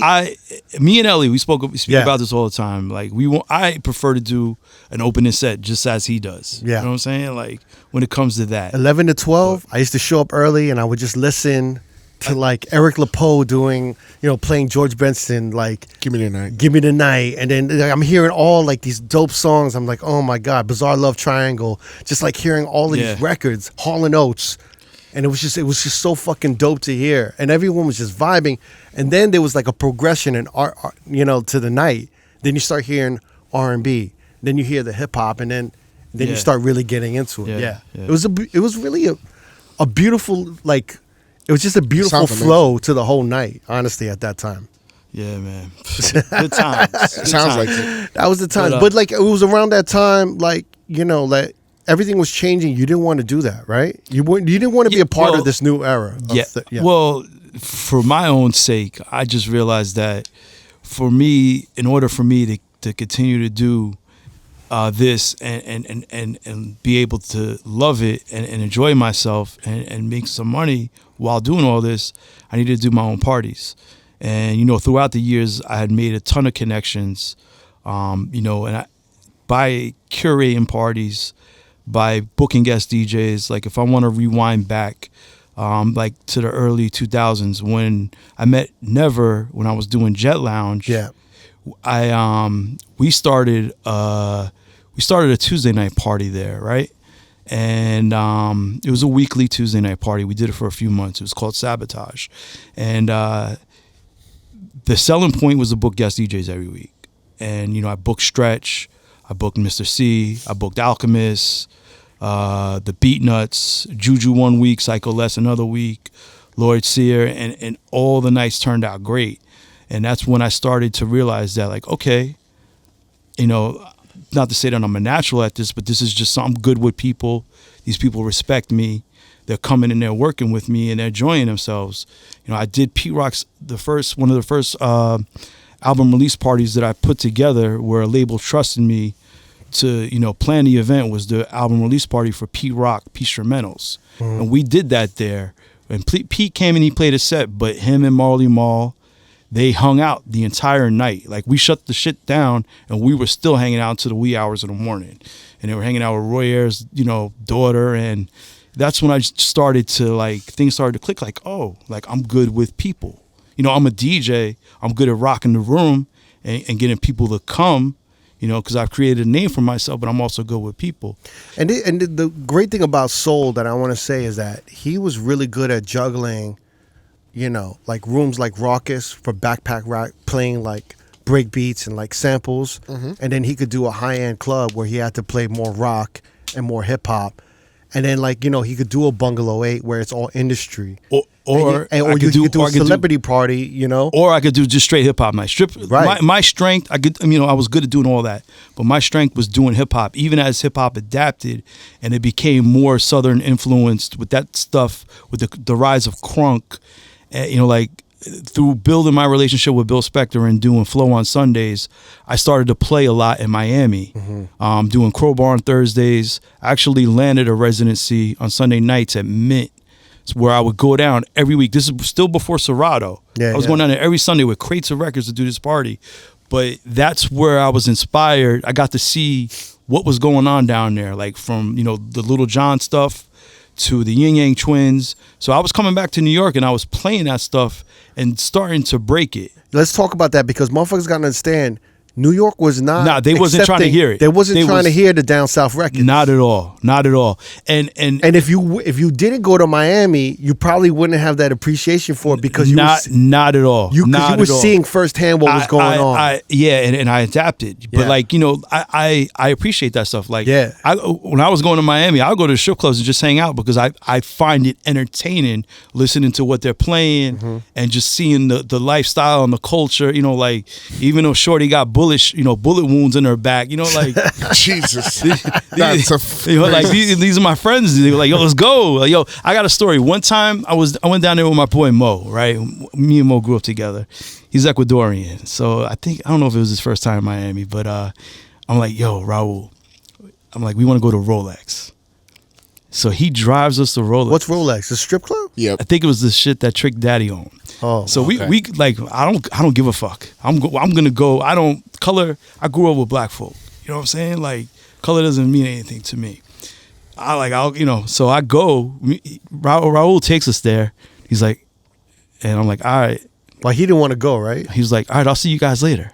He didn't want to. I'm like, what? Why? Because it was super hood. Yeah, man. He's like, nah. I think it was one of DJ Laz's favorite strip clubs of all time. So, but Rolex. But I'm like, all right, cool. If you come, I forgot what happened. But we went in there and we had the times of our lives, and I actually ended up bumping into one of my peoples that I grew up with that actually became Busta Rhymes' road manager. And I'm like, Gio, like, so I'm like, yo, what you doing here? Yo, come on, it's Rolex in Miami, But yeah, man, it's the culture. You know what I'm saying? Like, it all stems from hip hop, even though it's a different way of the culture. I appreciated it, and I saw what was moving, and I'm like, yo, I fuck with this. And like the whole crunk shit, Little John, like I knew that shit was gonna like cross over and become pop, like as it did with him working with Usher. And around that, so during all this time, I had started working at Mass Appeal magazine also, like from doing the mixtapes and the little downtown parties. They had did a profile piece on me, and they told me that they needed someone to come in and do handle the music, because that was something that I was like, oh, listen. And I had been manifesting doing something in journalism for a minute. Back in '98, Stress Magazine had did a story on me from the, or was it it was '99, because it was after I did a couple of mixtapes. They did a profile piece on me, and the person who came to my house, they interviewed me, but they forgot the recorder. And like, it was a Q&A. And then when they put the story out, they had like said shit that I didn't say. They misquoted you on. And I was pissed. Heated. Pissed.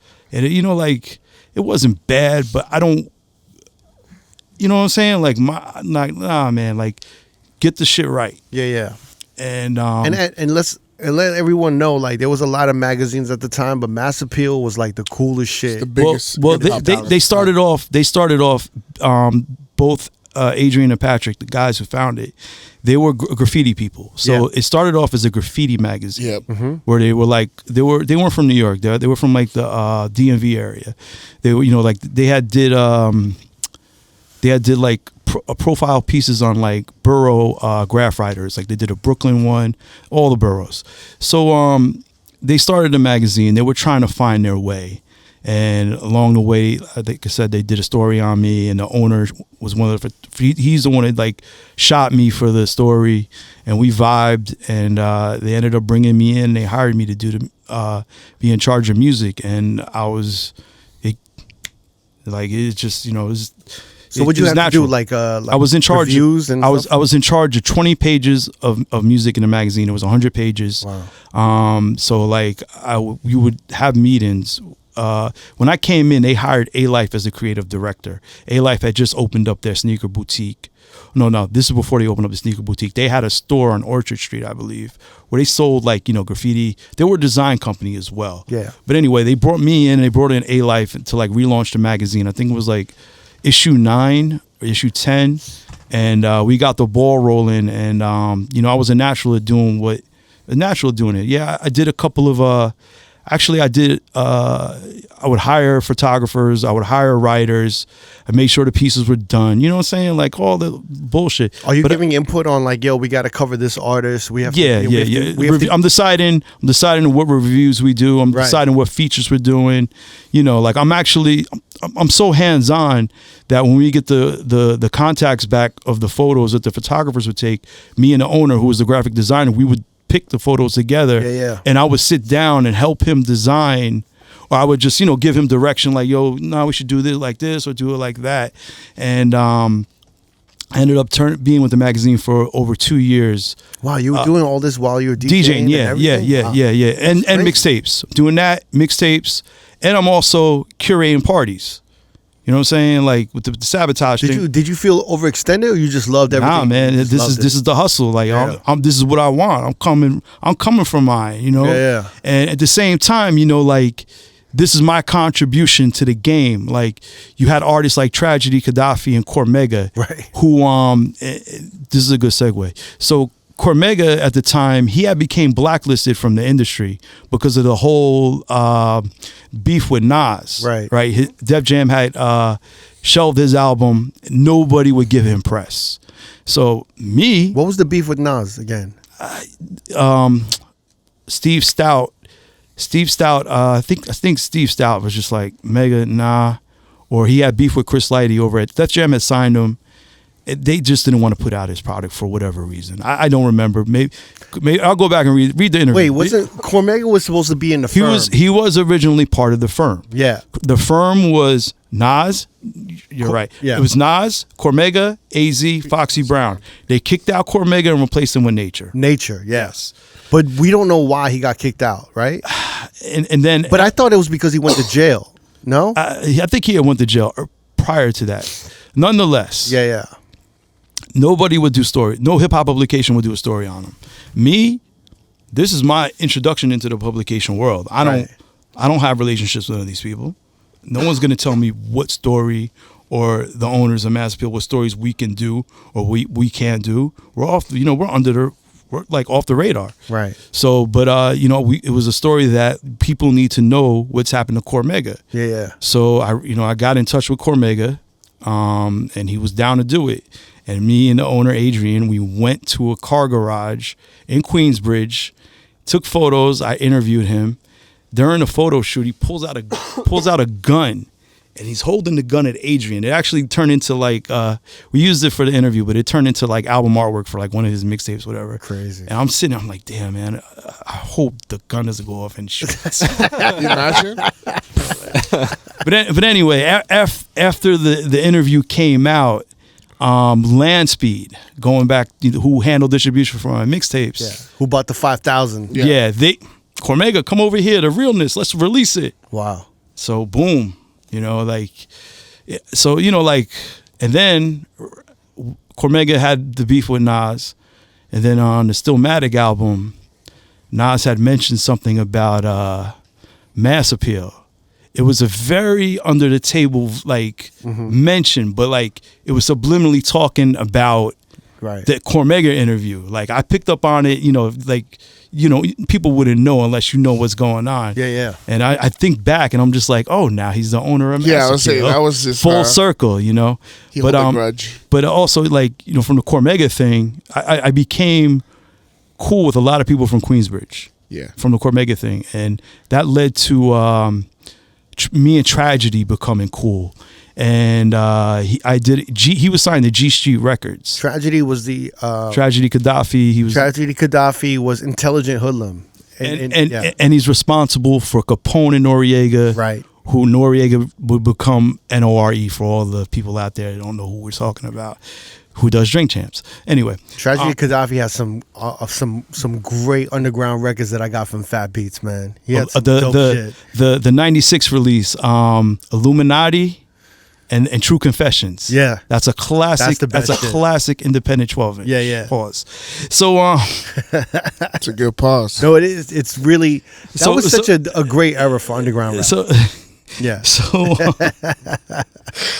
oh man. So with the Tragedy thing, I interview him, and he was like, "Yo, I want to put out this project."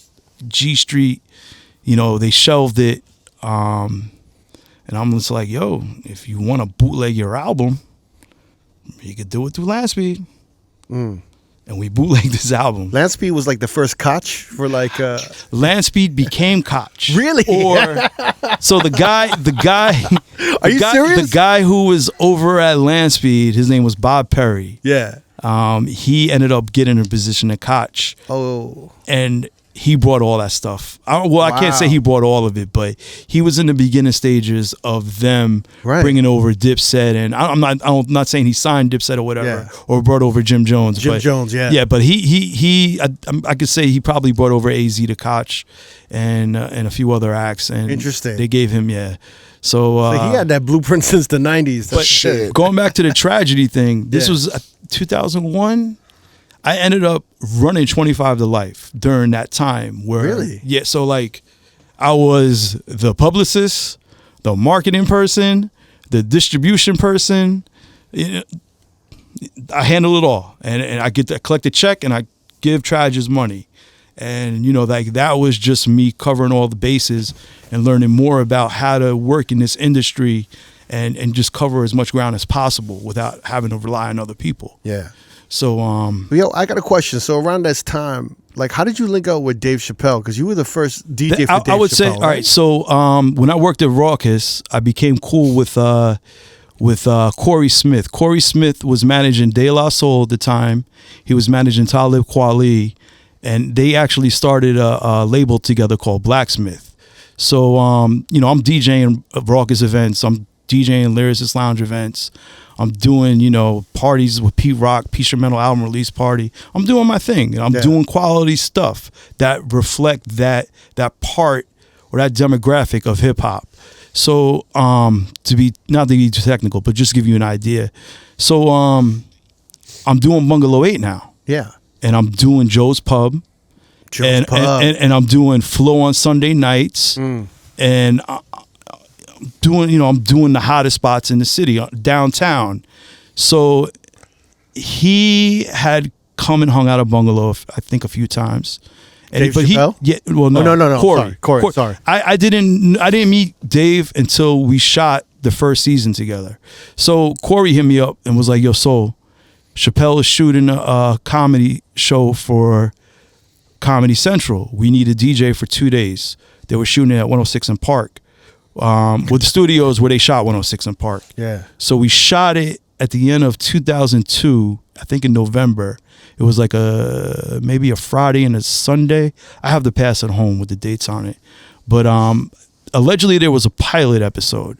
I didn't do the pilot. It was like the episode that they did and they gave it to Comedy Central to decide if Comedy Central wanted to pick do season 1. Mm-hmm. So I believe Cypher Sounds did that pilot episode, but I DJ'd. There's 12 episodes in season 1. You can see the back of my head in a few of the episodes playing hip hop by Dev Prez.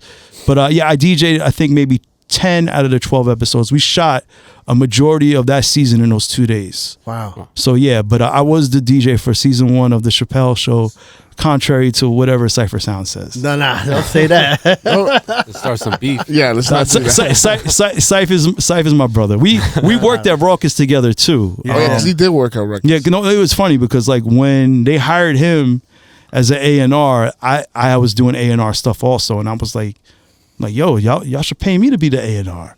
Why are you paying him? Damn. And I'm like, oh wait, yeah, he works for Flex. Yeah. All right. They trying to get Flex to play the records. I'm like, all right. So you were like were you before Cypher Sound? You were the first DJ for Dave Chappelle, kind of? I mean, I DJ'd a majority of the. All right, so so hold on. I DJ'd a majority of the first season, the 10 out of the 12 episodes. Yeah. They came back for season 2, and there were other DJs outside of myself and Cypher that did that show. There was Green Lantern, Beverly Bond. Shout out to Beverly Bond. Yeah, that's true. And Amir, Questlove, you know, like Chappelle and Quest, they became friends quick. And I know he wanted him to do the show. I don't know. I can't remember who did what episodes and what season. Right. But like there's 5 DJs right there. You know what I'm saying? I'm sure there might have been another 1 or 2 mixed in. But when he did the block party, when he did the movie Block Party, they did a premiere party for it, and I actually DJ'd that. That was crazy. Yeah. That was like 2005. So yeah, from starting Bungalow up until 2005, 2006, I was on fire. Lot 61, another party I got to big up that was really crucial to me doing a lot of events, was Lot 61 on Friday nights, which was done from AJ from 106 in Park, Adam Lublin, Roland Skinner, and Kenny Mack. Shout out to Kenny Mack. Shout out to everybody I just mentioned. And Lot 61 I was the resident DJ. I did that party every Friday for 2 years, two plus years, and like hundreds of people, super industry. That's actually how I sort of got into beef with Bad Boy. I've had my fair shares of beef with nothing serious. Like the most serious. But weren't you cool with Diddy? Yeah, we became cool. I actually worked with him for a few years on and off. So all right. So was this beef before you were DJing for him or after? All right. So in 2004, I got booked to do a Sean John party on Marquee. I didn't know Puff at this point. I DJ'd the party. There were a couple of points in that night where I'm not going to say there were miscues, but I didn't hit it the way I was supposed to. Like one example is I wore a polo shirt to a Sean John party, but you know, no one from Sean John gave me product to wear or instructed me to wear it. So like it's sort of like, you know what I'm saying? I'm not thinking that far ahead in regards. I'm just at Marquee to rock. It was like off brand. I'm just trying to rock the fucking party. Yeah. But you know, like he gave me a look and I was just like, why is he looking at me like that? I was like, oh, then later I saw I had a yellow, it wasn't the big pony, but it was a mid-sized pony. It wasn't the small pony. You know what I'm saying? So you get away with the small pony, but yeah, no, it was flamboyant to where people knew I was wearing, you know, polo at a Sean John party. I think that was one of the miscues. And then at that time, the Loon record had just came out with Khalees. And he, you know, this is my first time working with Puff or doing a party with him. So I don't know. He jumps up on the speaker. He's on the microphone. He's like, yo, throw on that hottest fucking record. And I'm thinking politically like, oh, he wants me to break like the record that they're working, which is Loon at that point. And I threw it on. He looked at me, but he played it. You know what I'm saying? Like he didn't get upset. He didn't call me. It. He did it, yeah. You know, but like thinking later on, I thought back on it and I was like, oh, I should have played Benjamins. Yeah. Fuck. So anyway. You live and you learn. Yeah, exactly. Well, can't nobody gave him the proper fucking No, but like, tools, honestly, when you DJing, that's really when you learn. Like it's just you wing it. You know what I'm saying? Like if you don't, yeah, but you learn timing from that. Like and like yo, when Diddy comes on and like you. But know, think about it. This is 04. He just stole the hottest record. You're thinking the record they're playing, not a fucking record from the 90s that it was his biggest hit. Like, you're not thinking that. What I'm saying, like, but that's what I'm saying is that like that's how you learn and you catch. It's a miscue. It's a miscue. You know what to get ready. It's a miscue. Yeah. But you need those uncomfortable moments to really understand. Yeah, to learn. You know, you're working with this person. Yeah, you're getting to understand. Like, okay, well, no, I fucked up. This is what should have happened there. Yeah, because you go back and you look at it now. You're like, okay, how could this have been better?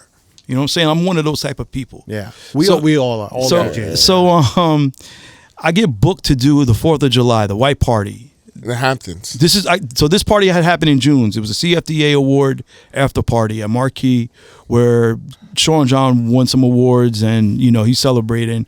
and Noah from Marquee and Henrock. Noah Tepperberg. Yeah, they booked me to do the white party in the Hamptons for Puff. And Henrock was like head of promotions, right? Yeah. Head of promotions for Bad Boy. Yes, and he dealt DJ relationships. Yeah. So we got to shout out Henrock. Shout to Henrock. I saw him recently, man. Great peoples. Henrock to me was like, he was the dude that he like came to the clubs and he would give you the new promo Bad Boy record. Yeah. Even though it was his job, but like he had bigger responsibilities, but he continued to do that because he wanted to make sure that the DJs got the product. You know what I'm saying? Anyway, not to get off subject. You're in the Hamptons. So I get booked for the 4th of July, right? Bill Spector calls me up. He tries to book me for the 4th of July for a nice check. You know what I'm saying? Like, and I'm like, yo, Bill, Puff got, he has me, I'm Hamptons, I'm already booked. All right, cool, click. And a couple of days later, Henrock hits me. Yo, so it's not going to happen, man. I'm like, what do you mean it's not going to happen? It's like, yo, they go in a different direction. I'm like, and like, okay, am I still getting paid? I don't give a fuck if I DJ or not, but I do give a fuck because I still want to get paid. Right. So, he's like, yo, let me speak to them. And, I'm like, all right, cool. So Noah calls me. Yo, so Noah, what's good? I'm getting paid, right? Yo, man, I got to speak to Puff. I'm like, yo, I need to get paid. I turned down another gig. Like, you guys are causing me to lose money. It's not cool. You know what I'm saying? Like, you guys. How many days before was it? Like 2 or 3 days before. Like, you know what I'm saying? Sure. Everything's already booked. He already has an outfit ready. He got it all. Not the polo. So I did. No, I'm laughing because I did. You did have the outfit ready. I did have the outfit ready. He had the white Uptowns. He was ready. I did have the outfit ready. So it was like hanging on the wall over there. So not to be petty, but I'm like, fuck this. I'm still doing La 61 on Friday nights, which is the biggest hip hop party in the city. One of the top 3. Top 5, whatever. Definitely one of the biggest hip hop parties in the city. And I'm like, fuck this. I'm not playing Bad Boy. So I boycotted playing Bad Boy records from July 4th, weekend of 2004, up until about a year later. And Jesus Christ. For a fucking year. Wow. Did anybody notice? I might have played a few big sets, like, during like March or around his birthday. I did slip big in, but like for the most part, if they were coming to me trying to break records or asking me to play records, it wasn't happening. So until it actually did happen, by this point, Henrock had moved on. He had taken a bigger responsibility with the company, and they had brought in another person, Rich Dollars, who I think a lot of people would know Rich as him being a member of hip hop. Love and Hip Hop? Love and Hip Hop, yes. Rich Dollars. So hip hop became the new Henrock. He would come to the clubs and give the DJs the record. So, Rich, I hadn't met Rich prior to this. We were cool. Rich shows up. He's there's some Bad Boy executives. They got a table. And he was trying to break the Them Boys record by Boys in the Hood. I think Jock was a member. Jeezy was a member. Yeah. This is before the Thug 101. So Bad Boy South. Yeah. They were part of BMF. So Rich comes up. The booth is like 2 stories up. There's like a long staircase. It's Lot 61. Yeah, Lot 61 on Fridays. So he comes up. It's like maybe 1:30. Place is packed. And he's like, yo, come on, man. I'm like, yo, Rich, I told you. I told him, I'm like, I'm not, I didn't get paid. Never got paid. They canceled this party on me. I'm not trying to be petty, but I got principle. You know what I'm saying? Like, I'm like, you work it out, you get me reimbursed for that night, and everything will be cool. Yo, so come on, man. I'm like, bro. He needs you to play the record. I need you to play the fucking record, man. I need you to play the fucking record. I'm like, nah, man. And it escalated. And it's like he's screaming at me, and I'm just like, fuck you. And I needle across the record, and I'm just like, I'm not like. So no music. That's it. Dead air. And everybody's looking at the DJ booth like. Security comes running. Everybody, AJ runs upstairs. I don't know if AJ was there. Adam, the promoters, security.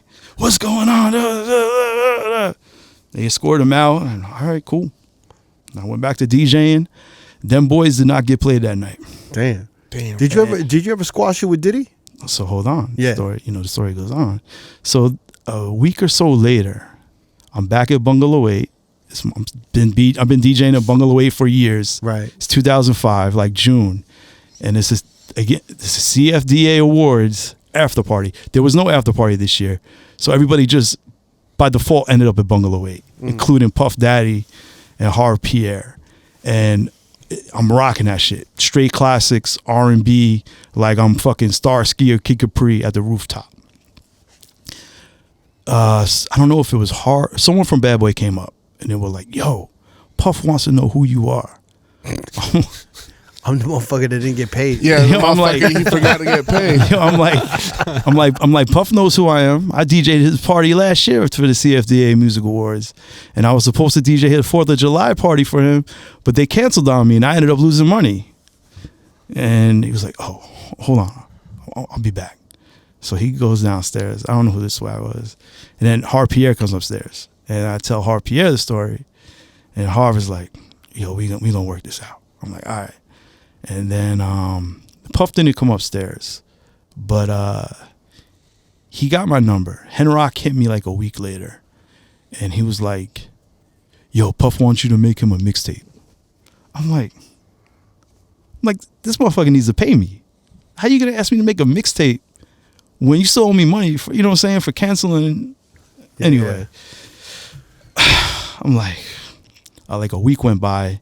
And then Henrock hits me a few more times, like, "Yo, Puff is going to San Tropez. He wants you to make a mixtape of like the stuff you were playing that night at Bungalow 8. I'm just like, oh, all right, I'll think about it. And my boy Mike Sace, he had started up Bridge Runners around this time, and he was like, we would meet up like around midnight and go like run across the bridges, run around the city, and he was like, "Yo, come on, so let's go run." I'm like, all right, midnight, ran across the Williamsburg, through Brooklyn, to the Manhattan, back over, and I had a runner's high. And went home. I was like, you know what? I can't go to sleep. Fuck it. I'm just gonna knock out a quick hour mix live. I did it, and I sent it to Henrock. He gave it to Puff, and Puff calls me personally, like a week later, and he was like, "Yo, can you meet me in the studio this Saturday at 9 a.m.?" I'm like, "Yeah." I don't know. I'm just like, fuck it. You know what I'm saying? It's an opportunity. And I DJ'd La 61 that Friday. Got home 5 o'clock. Still DJing with records, by the way. Got home like 5 a.m. or whatever. Went to sleep a few hours when I met Puff. And it was just me and him in the studio. No funny business or whatever. Just came in and it was just like, like just trying to pick up on my vibe and get a sense of my character, and and like he was like, "Yo, I'm working on the album," and like he started like trying to pick my brain for like samples and shit. And I was like, "Fuck it, like hell yeah, let's play some music." I actually played him the Shaft in Africa sample, which ended up becoming the single off that album. What the hell was the name of the album? Press Play. Last night. No. The first single. Well, there was Get Off, which was produced by Sean C. and Ovi. I forgot who produced the record. It might have been a coincidence. I played him a bunch of samples though, because going back to to the 90s when I was coming up, me wanting to be a producer, I always collected samples. Right. I have a crazy sample catalog to this day. So the single ended up using Shaft in Africa. Whether it's a coincidence or not, who knows? We Gonna Make It. That's the name of the record. Yeah, right. Yeah. Yeah, you are right. We are. Anyway, that was produced by Jack Knight. So most likely, it's probably a coincidence, or maybe he gave the sample to Jack Knight. Who knows? Whatever.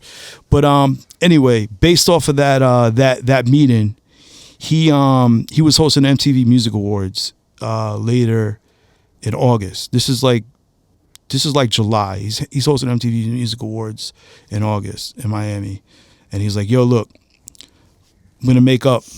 He's like, "Yo, I thank you for coming. We're gonna work together. I'm gonna make up for the bullshit that happened." I'm like, "All right, cool." And from there, he brought me into the studio to work on the MTV Music Awards, And actually, when I met Ryan Leslie was his engineer. Wow. Yeah. Oh, shit. This is before Ryan at that point, Ryan had he had put out a record. It was like 2005. He had put out a B-side, like a record that had two sides. I think one side had like Fabulous, and I think the other side had Snoop. Because I remember I had promos. But I had first met Ryan working within Bad Boy. He was Puff's engineer. So we worked together. We worked on, the putting together skits or, show music, for the MTV Music Awards. Because this is when Diddy was hosting. Yeah, exactly. It was in Miami, right? Yeah. At the end of August of 2005. Yeah. Because I think the previous year, Diddy had, he performed. And he had the best performance of something the night. Along those lines, yeah. And then they were like, yo, just come through and host. Yeah, so I worked with him in the studio on that. And then he was also working with Zach Posen. I think he became an investor in the fashion designer Zach Posen into his line. And for Fashion Week, I ended up working on that, and I just started doing more and more gigs for him. I did a couple of New Year's Eve parties for him at his spot in Miami. It was hundreds of people, contrary to what people say, like, oh, his parties are super intimate and who knows what's going on. There were hundreds of people. His children is there. It was just like, and on and off, I continued to DJ for him.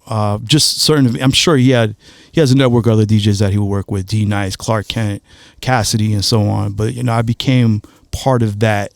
And you would at the show, you would DJing backstage, right? Yeah, backstage at the MTV Music Awards. Yeah, well, I was backstage. I didn't DJ the MTV Music Awards. I was DJing backstage at the MTV Music Awards. He had set up a lounge. Oh, okay. You know what I'm saying? It was like a green room kind of style, with Paris Hilton and Snoop Dogg, and it was crazy. But it was, it just goes back to being at Bungalow 8 because it was the same thing. Did they pay you back for the shit he fucked he made it worth my while working with him. He's like, financially. Yeah. Financially. He's like, here's for your white suit that I'm going to wear. You know what I mean? Hey, so during this time, you working with Puff, you working with Mass Appeal, and then I left Mass Appeal. Right. I was with Mass Appeal from 2000 up until 2003, and I had left Mass Appeal when Sasha Jenkins took it over. He couldn't be mad at Mass Appeal because Sasha, he was part of Ego Trip, and he was a seasoned veteran. So he came in, and me and A-Life got pushed to the side. But I ended up Complex Magazine. Mark Echo had started up Complex Magazine with Ket, who originally had Stress Magazine. And I ended up my homegirl Miranda Jane. She goes by Walasia. I don't know if I'm pronouncing her name right, but she was an up and coming writer when I was at Mass Appeal. So I gave her a couple of writing assignments, and she would pitch stories to me. And one of the stories that she pitched was to do a profile piece on Madlib. I was like, yeah, let's do it. He's dope. You know what I'm saying? He was a member of the Alcoholics, Lou Pack, amazing producer.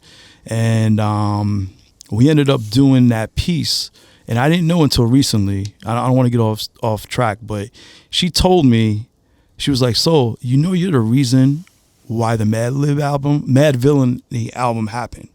I said, "I'm the reason that album happened, the MF Doom Madlib record." She's like, "Yeah, because you assigned me that writing piece when you were at Mass Appeal. I met Madlib. And I was cool with MF Doom, and I introduced them. So because of you assigning me that story, you're responsible." Bro, that's a classic fucking album. Yeah, it's crazy. She told me this recently, within the last year. She tweeted at me on Twitter about it, and I was just like, "Oh, okay, well that's good to know." Another contribution to the game. 50 years of hip hop. I was just assigning motherfuckers. Yeah, you're just like, yo. I'm just trying to show love to people that I feel genuinely deserve it. And that's been the thing that I've been blessed, to be a part of this and to genuinely spread love, whether it's DJing and playing someone's record or helping them put out a project or getting them into the club or helping them put together their party and so on. You know, so when around this time did you do the J Dilla mixtape? All right, damn, so much going on. Yeah. So rewinding back to 2006. During this time, I'm doing Home on Sunday nights. I'm doing Wednesdays of Lotus for Bill Spector. DJing here and there. The Friday party at Lot 45 had was done. I had gotten into a confrontation with the door person at Bungalow 8 because I tried to walk in AM and Harrison Ford's son one night, and we had a situation where he got pushed into the door face first. Oh shit! And wait, who got pushed in? The door guy? The door person. So oh shit! I thought Harrison Ford's kid went right through the door. So one night AM is in town. He is like, so what's good? I'm like, yo, you here? It's like, yeah, I'm a Marquee. And we had just switched over. He switched to Serato first. He had convinced me to switch over. I switched over in February of 2005. And he's at Marquee, and he had an app that he was going to give to me on a USB stick. And I was like, cool, I'm going to come and, I'm going to come check you out at Marquee and I'm going to pick up the stick. And, I get there, he's finishing up his set and he's hanging out with Harrison Ford's son. I forgot his name. I didn't know him. And, he finishes up. He had just played at Bungalow 8. Marquee is around the corner from Bungalow 8. Right. He had just did an event there, DJ'd at Bungalow for the first time for like an event, a couple of weeks prior to that. So I know Amy Saka, who owns Bungalow 8, I know she would want AM in there. AM is dating Nicole Richie at this time. And, he's the motherfucking, he's on fire, top of his game. So AM finishes up and I'm like, come on, let's go on over. Like I was always, that's my home. I had been working at Bungalow for more than a few years. And something had happened. I didn't know when I walked up, but I get to the door and there's probably like 60, 70 people outside. And, they're all crowding the door. I'm like, excuse me. And I'm like, yo, see the door guy's like, so, I'm like, what's going on? I got AM and Harrison Ford's son, Amy, they're good. Amy's going to say they're good. Right. And he's like, yo, you know what? I'm going to let you in. Go find Amy. And when Amy comes out, I'll let them in. I'm like, cool. So I go inside. And the place was like, it wasn't empty. There were like maybe 30 people in there. Someone had lit off a smoke bomb. And so, I don't know what happened prior to me getting there, but you can still smell it. And Amy's nowhere to be found. I don't know if she's in the bathroom. I don't know. You know what I'm saying? So I'm just like, fuck it. I go back outside. I'm just like, yo. I'm like Armin, he's like, so I said, what the fuck? Like, he cursed at me, like trying to sun me. Yeah. And I let my emotions get the best of me. And whoosh, you pushed them into the door? Hard. That's some superhero sound effects right there. And, security snatched me up. But I'm cool with security. They didn't hurt me or anything, but they snatched me up. And I was like, my bad, man. And that was it. That was the end of my Bungalow career. But, Oh, you never spun there again? That was it, man. Wow. Something, but it's a learning lesson because I let my emotions get the best of me and I ended up losing. I mean, not to discredit Bungalow or say that by this point, they were on, it wasn't the same as what it was in 2002, 2003, or 2004, and, by this time, I got Ellie. I actually got Ellie. Ellie had become a resident DJ there. Ellie Escobar. Yeah, I actually got him in there. That was it. Someone ended up getting my gigs that I would play there.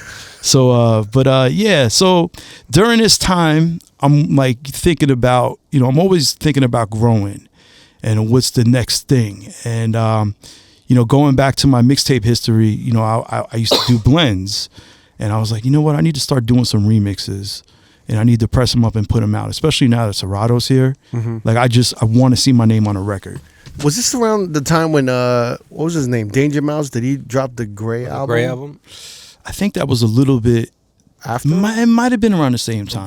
Yeah.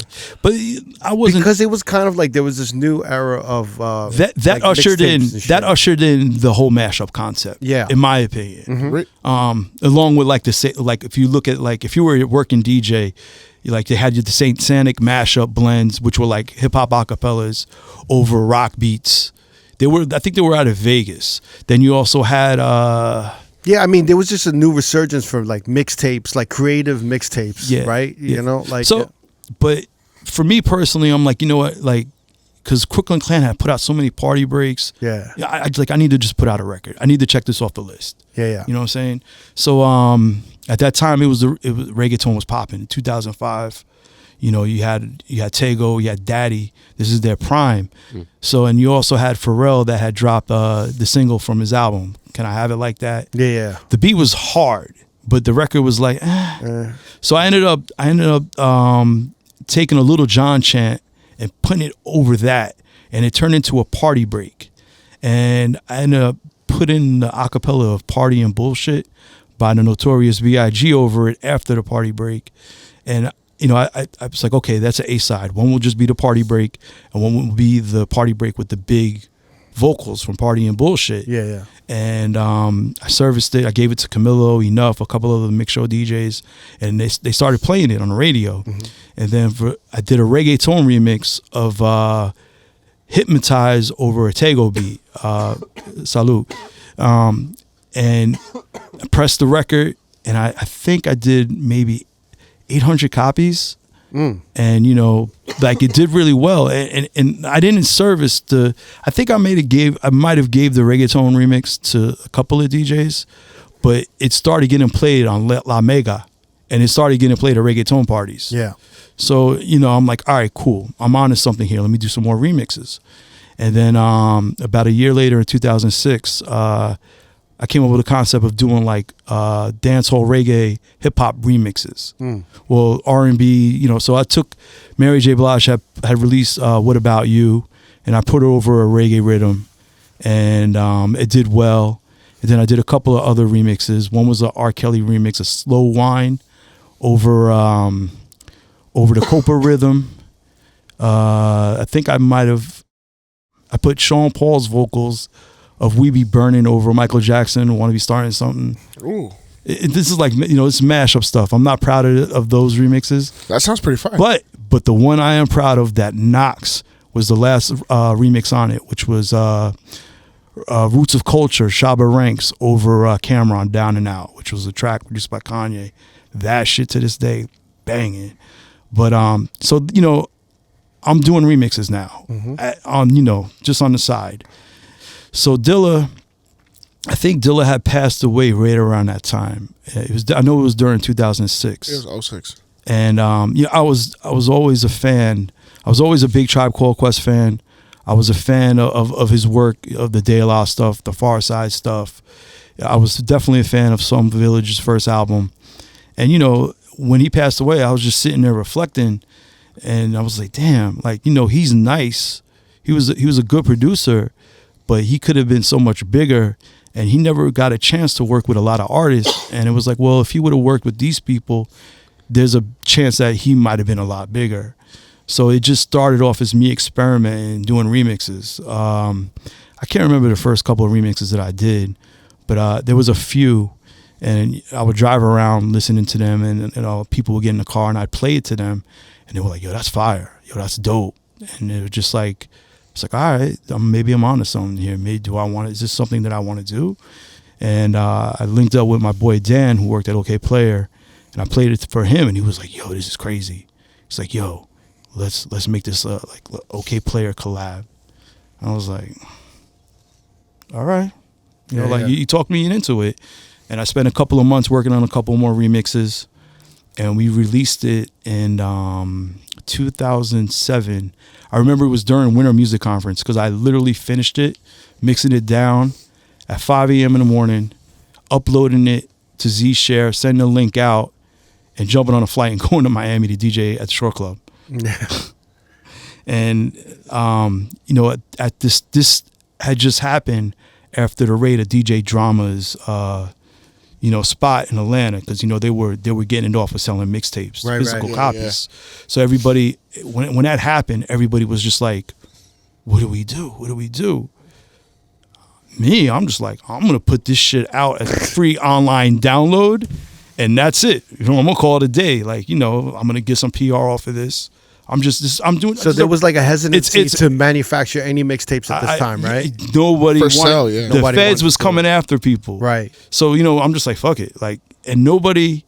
At this point, nobody had. I'm sure there were people that released online mixtapes, but nobody had capitalized. Not to say capitalized on it, but no one had released anything in this manner prior to this. But the idea of like putting out a mixtape and mixtapes being free online was like unheard of. Yeah, because it was like no one put all that time in to make a mixtape. And this, in the 2000s. And some of the 90s, but more in the 2000s was really the birth of like 4-track, like well-produced mixtapes. Yes, where it was like studio mixtapes. G-Bo the Pro and RR. You know what I mean? Yeah. So like you put all that time to make Assorted Donuts. Yeah, the J Dilla tribute. It was just like you're like, I'm not putting this shit for free, but you had to put it out for free. I was just like like it. I did it generally to do it. Like I wanted to establish myself outside of just being a DJ or a music journalist or like I'm trying to add to the repertoire. Yeah. You know what I mean? So I was like, all right, this is good. Like it's gonna introduce me to a new crowd of people that don't know who I am because I'm known in the New York circuit for this and that and for playing mixtapes of certain types of hip hop. But we did it. That day, I remember we got to Miami, and we OK Player blasted it out, and I just remember seeing the Z-Share, checking the Z-Share link, which told you to count throughout the day. Yeah. And I remember like by midnight or whatever, it was at like 37,000 downloads. God damn. On the first day? First day. Wow. Not even 24 hours. Crazy. So, I mean, not to say that I revolutionized online mixtapes, but I was definitely one of the first to do something of that caliber. Yeah, that was like 2007 Vibe magazine, VH1. They nominated for Mixtape of the Year, right? So MTV had something called Mixtape Mondays. Every Monday they would post mixtapes, talk about them. They posted it, but for their year end recap, they voted Assorted Donuts, which was the name of the mixtape, as one of the best top 10 mixtapes of the year. And then I was nominated by Vibe magazine, which was doing an award show with VH1. And it was me and 3 other nominees. It was Kanye West, who had did the mixtape with Plain Pat, Can't Tell Me Nothing. Another one was the Lil Wayne mixtape, I think with DJ Drama. And I think the other one, it might have been the Gangsta Grills, or it might have just been a Lil Wayne mixtape. It's probably Lil Wayne, No Ceilings. The Drought 3. It's 2007. And then it might have been Drama was definitely in there. It might have been Drama, Kanye, and Wayne, all separate. And I was the 4th person for the Dilla project. So obviously I lost to Kanye, but I think I established myself as being a remixer, you know what I'm saying? Yeah. And that was ultimately the goal at that time. So, but it also introduced you to a whole new following of like music heads. No right? doubt. And it's almost like perfect timing, no? Yeah. I mean, because think about it. I've been DJing. I'm not gonna say I ran the DJ gauntlet, but I'm just like, I'm constantly thinking about growing and doing something next. Right. DJing is something I love to do. I'm always going to do it because I love DJing. But at the same time, what else? I don't want to be the 50-year-old guy DJing to make money because I don't have anything else to do. You know what I'm saying? Like, I'm going to DJ because I love to DJ and I make money. That's great. You know what I'm saying? But it's also like, it's a perfect time because the scene was changing, like we said. Of course, yes. And it was like, you didn't want to be a part of this new EDM, like bottle service era. Yes. And then you have this Dilla mixtape, and then it's like, everyone's kind of like following you now. And now it's like, is this when you kind of started Santos? Like that came, damn, man. I got a long fucking story. Yeah. Santos. All right, so I was kind of far removed because I was in Vegas. Yeah. All right, so again, the Assorted Donuts project came out in 2007. In the beginning of 2008, Santos opened up. Yeah. And Fridays, there was a Friday party that Q-Tip started with Vashti and Rich Medina. Now let me hold up right there because I'm missing something that between 2006 and 2007, I was part of a party called the 1992 party. That was downstairs. It was started by Vashti, and Oscar 1992. So they started that party in the basement of Lotus. We did it 2 times. Did you come when it was in the basement? I mean, you might have came. I remember. I probably stopped through, but it was like towards the tail end before I went to Vegas, you know? So, the idea of the party was just to play straight 90s. Yeah. You know what I'm saying? Like, no one is doing anything like this at that time. So we did it at Lotus. There was an incident where people couldn't get in. Vashti wanted to move it.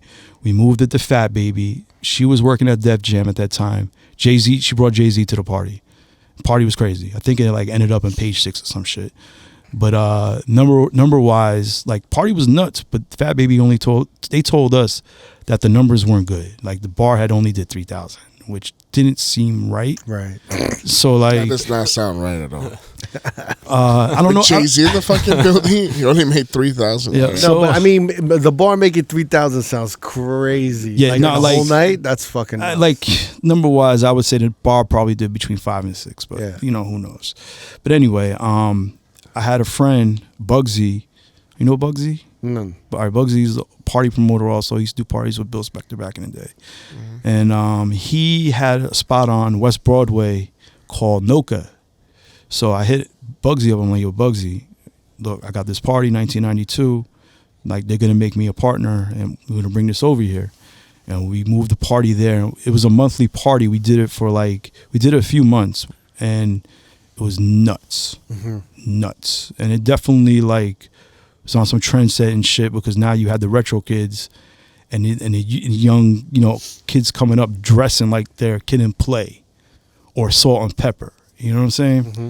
So anyway, I just wanted to, so that was like basically Vashti's intro to doing Nightlife. She wasn't DJing yet. Right. But I was instrumental in that party and establishing it, and sort of like, this is what, this, you got to get your money right. And it was a perfect alternative at that time for where the scene was going. Yes, exactly. Because it was kind of like open. Everybody's open format, because it was it's AM effect. Yeah, So. But you guys were kind of still holding on to this beautiful era of like New York, right, culture. Yes. So it was like everyone was like checking it out.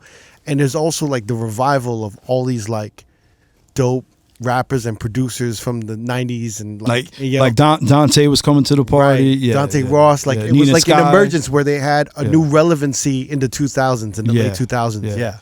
So fast forwarding back to Q-Tip starting his Friday party, he brought in Vashti. The 1992, I think they had stopped doing the 1992 party. They had decided to do the party without me, and they were doing it. Whatever. But this is also like, I forgot that one spot that I think like Q-Tip started DJing, and it was downstairs, and Just Blaze started DJing too, right? Table 50 Thursday Table 50, nights. that's what it was. Amazing party. That's when we first were like, wait, Just Blaze is DJing, and we were like, that party put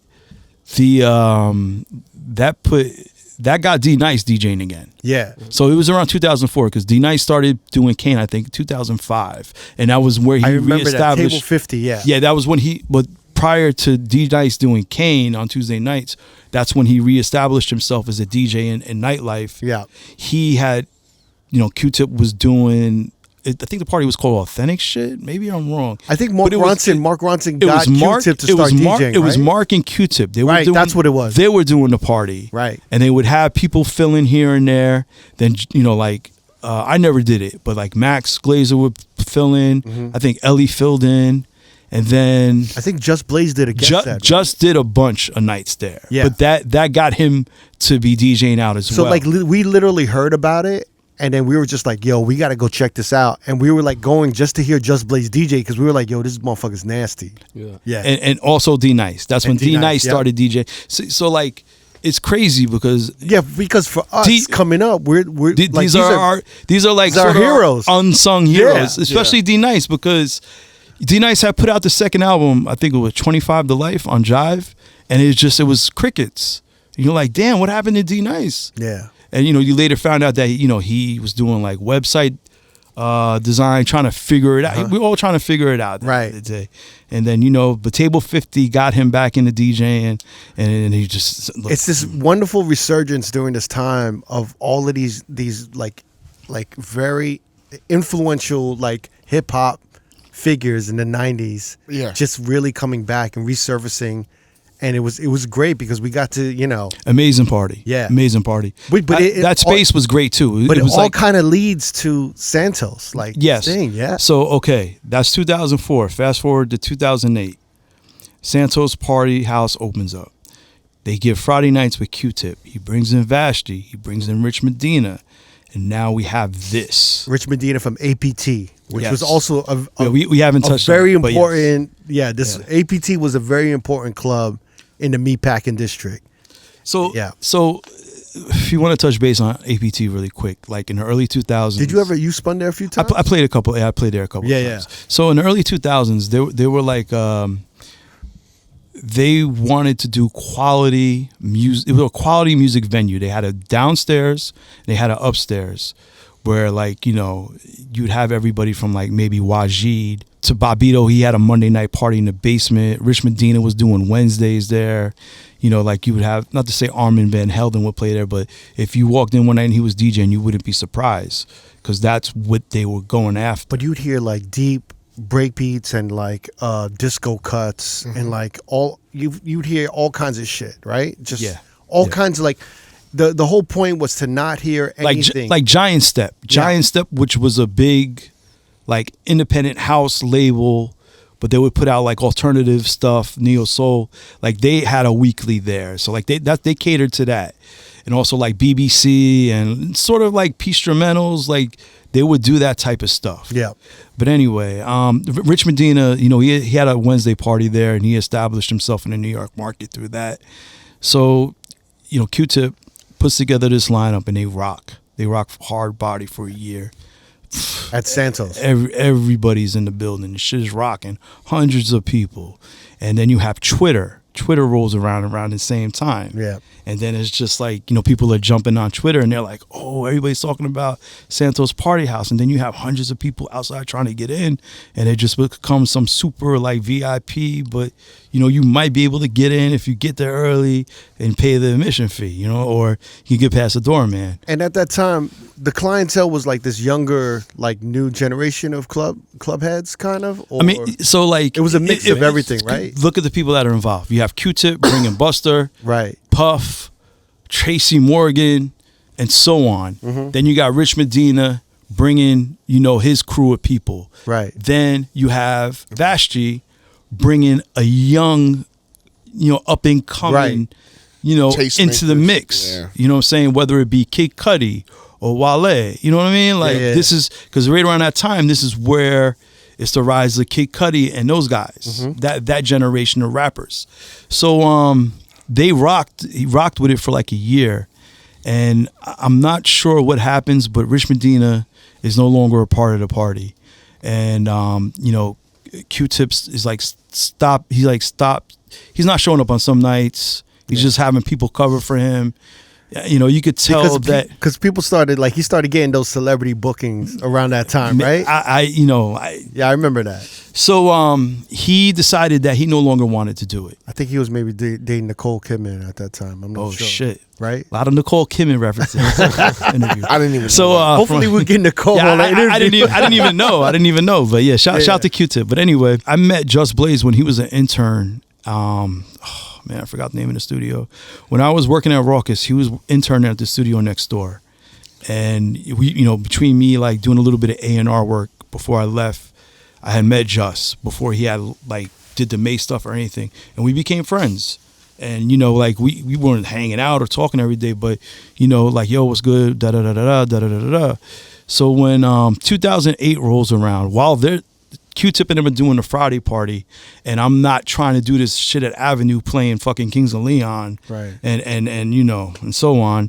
I started up a Wednesday party at 105 Rivington, and during this time, DJ Momo was doing Mondays, right? There, yeah. So with Sinclair, and so I started they were doing the good spot, yeah, which was an amazing party. That's like early Everyday People era, before Everyday People started. Test. Yeah. So I started up a Wednesday party at 105 Rivington with this kid, Regular Charles. Shout out to Regular Charles. He my boy Manny, who was like, he came up under Bill. He had went out on his own, and he was like doing bookings and doing his own parties.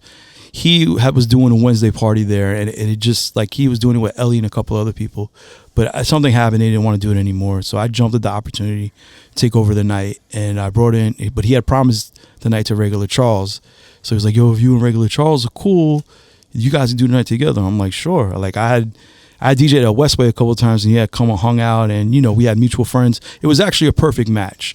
So me and him teamed up. We brought in Angelo, who was working at Supreme, who now is the owner of Awake. Right. He came in, and we would just like bring in other people to come in and host, do birthdays, and we got that shit rocking on Wednesdays, rocking. So just being a homie, I'm curating, I'm bringing in guest DJs. I'm like, yo, Just, come on, come rock. I had Just come rock a couple of times, and he had a good old time. Yeah. And like we started to DJ together, like without any intention. Like Hayes, the graph writer Hayes, had did something with G-Shock, and he had me and Just DJ together, and we like rocked that shit. We were going back and forth on 2 setups. Like we have good chemistry together, and it just like, oh, okay, this works. Like, so fast forward into Q-Tip. Q-Tip decided he doesn't want to do Santos anymore, and he's like, yo, Just, you want to do this night? And Just like, yo, can I bring in Soul? You cool with that? He's like, yeah, sure. And prior to that, Q-Tip had an election night, 2008. The night Obama was elected. Yeah. Q-Tip released his album, The Renaissance, on that day. So I had just I had met Q-Tip prior to that, but like, I just reached out to him. I was like, yo, if you need someone to come in and play a set, I'm down. And he was like, yo, come. I'm like, all right. So I came, Q-Tip did the night, then it was Ronson, and then I finished off the night. And Buster came before when I was DJing. The shit was fucking definitely top DJ moment right there. The shit was crazy. Like I'm playing breaks, mixing in this, playing fucking One Blood. You know what I'm saying? Like just pew, pew, pew.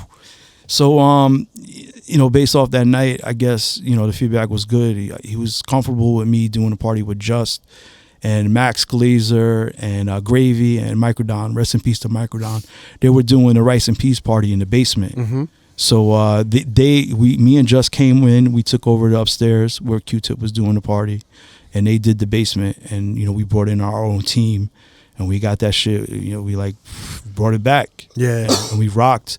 We did that party for a few years. Yeah, and I remember it was the talk of the town. Yeah, like whenever I came back to New York. Yeah, I tried to like fly in early so I could like check the party. Yeah, because I would like spin at One Oak on like a Sunday or some shit, and I'm like, yo, I got to just come in early, take the L, and just like peep this party and see what's going on. Damn, man, it's funny. Like I did play at One Oak when they opened, but I used to DJ a lot Monday nights at Butter. Yeah, Butter. That was an amazing party. Yeah, it was a very small venue, but super select, like VIP. Models, like, and just, and I'm not saying like, models, celebrities makes a good party, but it's just the energy, man. Like, it was a great vibe. Everybody was into the music.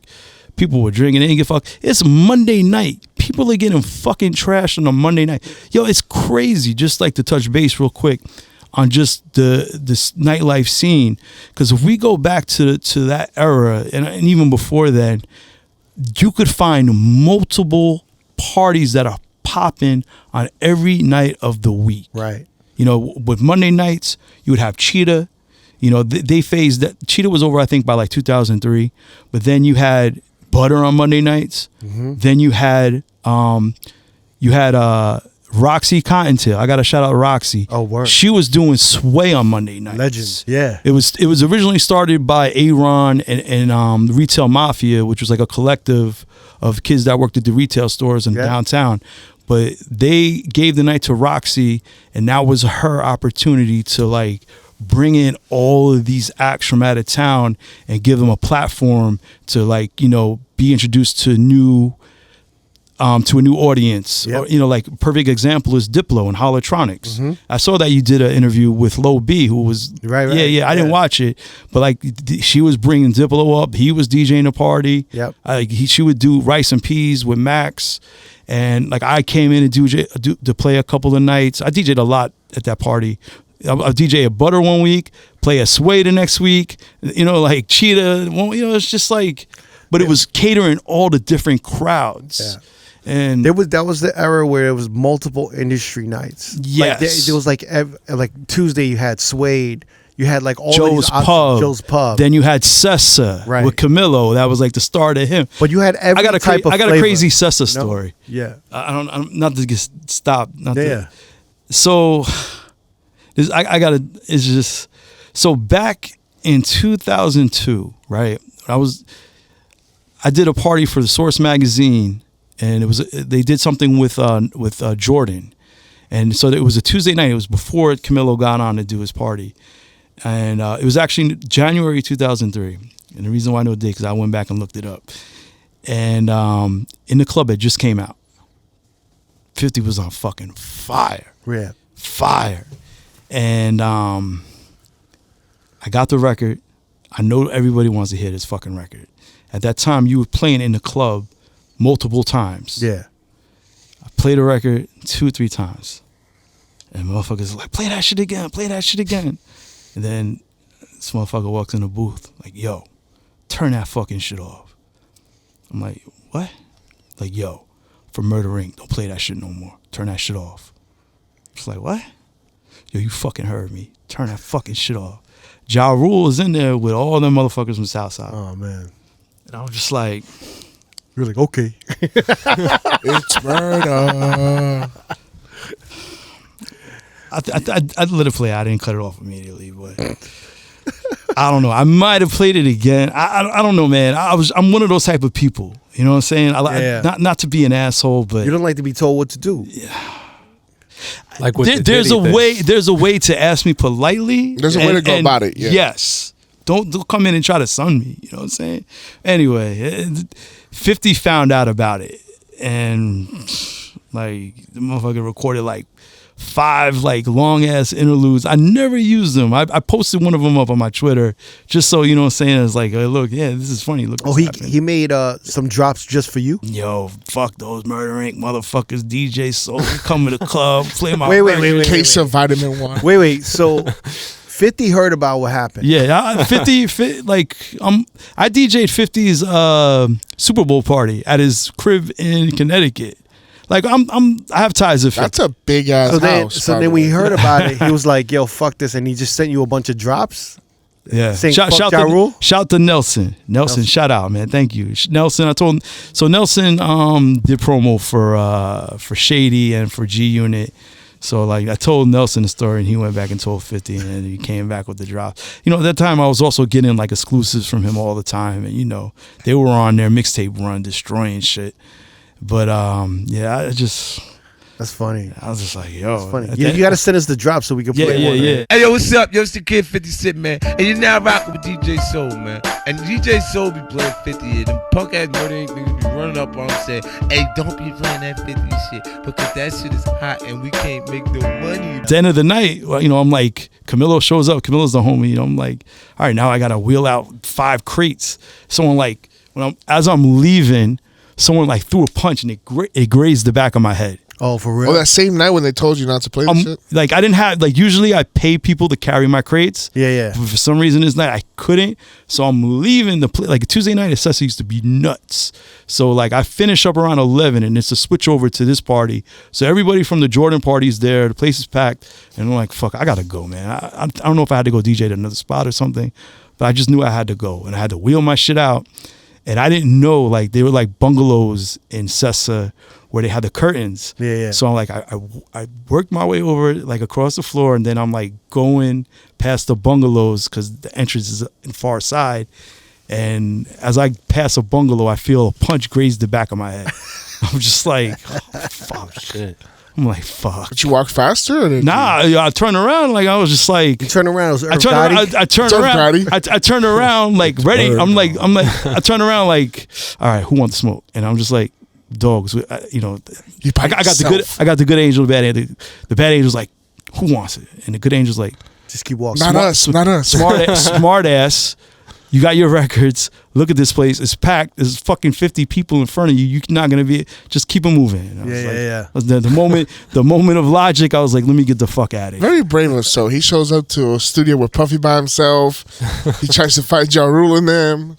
Crazy. Going back to 2008, me and Just took over Q-Tip's party on Friday. Well, his party was over. We started up something new, and we were able to stretch it out. We were bringing multiple guest DJs such as Manny Fresh, A-Track, Clark Kent, Stretch, and so on. It actually, you know what's funny? That party sort of serves as like the start of the originals.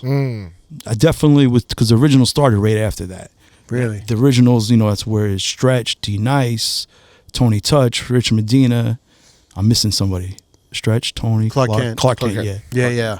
So, well, did they vote like Santos, your party, like the #1 party in the city? I know it was nominated. It was Neon Magazine or Paper Magazine. Yeah, right? it was not. I know we were nominated for a bunch of awards. Yeah. I don't remember if we won or not. I remember Drake mentioned it on a song. Yeah, Drake. But when Drake mentioned it, he was making reference to when Q-Tip was doing it with Vashti. Oh, okay. Yeah, so but obviously because Q-Tip had did that party with Vashti and Rich, that played a part in us being successful without any question. Yeah. But so that was from like 2009 to 2011. And then we stopped doing it. They brought in a new manager, and she just wasn't with it. Right. We didn't want to work with her, and I was just like, okay, we can go this way. See you later. And they ended up shutting down after that. But I curated an event for Ronnie Feig. He did one of his first ASIC collabs. And he was looking for a venue and someone to put together a party for him to celebrate the release of the shoe. He was over at David Z. This is before he had started Kiss. Yeah, so like me and him, we became cool before that, and I ended up putting that together. And is that how you got hooked up with SNS? Oh shit, SNS. All right, so SNS. For those that don't know, sneakers and stuff. They're a retail brand based out of Stockholm, London. They they do clothing but they specialize in selling sneakers. They have stores in London, Paris, Stockholm, and Berlin. Yeah. So in 2017, they were going to open up. They were going to open up a store in New York, and then they were going to open up a store in California. And one of my friends, Alana Blonde, shout out to Alana Blonde. I knew Alana through Roxy Cottontail. Mm-hmm. They're like she's from Philly. So she does marketing and PR. She got hired by Sneakers and stuff to like help guide them or do, their stuff in the States. So when they were putting together the store, the retail store, when they looked at the space had been a bar. It used to be Sub Rosa. Sub Rosa used to be... Sub Rosa is a venue where the Soul and the Horn party started. Which with Natasha Diggs. Yes, shout out to Natasha Diggs, shout out to D Prosper. So they did that party there for 3 years. Great room. Sexy room. Super small. Like I think the capacity is like 120. So, but they had went out of business, and Sneakers and stuff was taking over the retail space, and they saw the basement. And they were like, someone had the bright idea to like, yo, let's open up the space as like a lounge, that help brand sneakers and stuff in the States and in New York City. Yeah. So Alana reached out to me to have me DJ the store opening and to help them put together the after party, which we did down in the bar. We had Nas perform. We had Nicole from Nina Sky do a guest DJ set. Stretch Armstrong did a DJ set. I did a DJ set. Me, Clark Kent, and Chase B, Travis's DJ. Yeah. Travis we DJ'd the store opening, and the shit knocked it out the box. Great party. Small room, but amazing. Sort of like had a Table 50 type of vibe. But so for the next year or so, they had to file their paperwork to get their liquor license, and they used it as storage. They were using for the store, Right. So like once they got all so it was just like empty space that was had storage and it was closed, kind of, right? So they opened in December of 2017.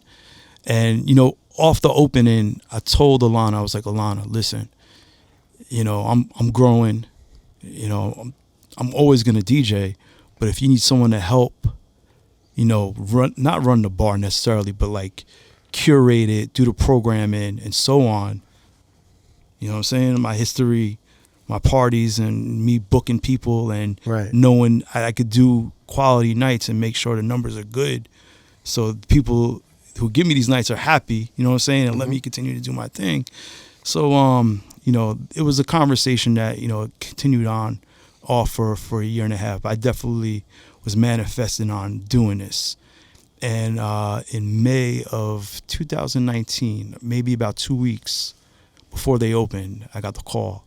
And they were like, listen, we need you to come in and help us. Like, they had hired somebody to be, to like do, oh shit, what the hell is the title? There was someone that was doing like activations for the store. Yeah. And he had like experience doing bookings, but I don't know if they hired him with the intentions of having him do the bookings for the bar. But they hit me up 2 weeks beforehand. They were like, yo, listen, we need you to come in and do these bookings. And like one of the other people that was in charge of the bar, she had came over from Stockholm, and I booked Wednesday, Thursday, Friday, Saturday, and we destroyed it. Crazy. Different, catering to different, you know, it was all urban parties. So what year was that? Like 2000? That was in May of 2019. 19, wow. 2019. So for the next 2 months, it was like the people doing the bookings, it was a combination of me, the activations manager, and the bar manager. And, you know, like there was just random stuff that wasn't really bringing people. So sort of like by default, I became the program director for the bar. And, we blew that shit out up until when the pandemic hit in March. Right before the pandemic hit, we did a bunch of events, but the one that really stands out that is Pop Smoke's album release party. Crazy.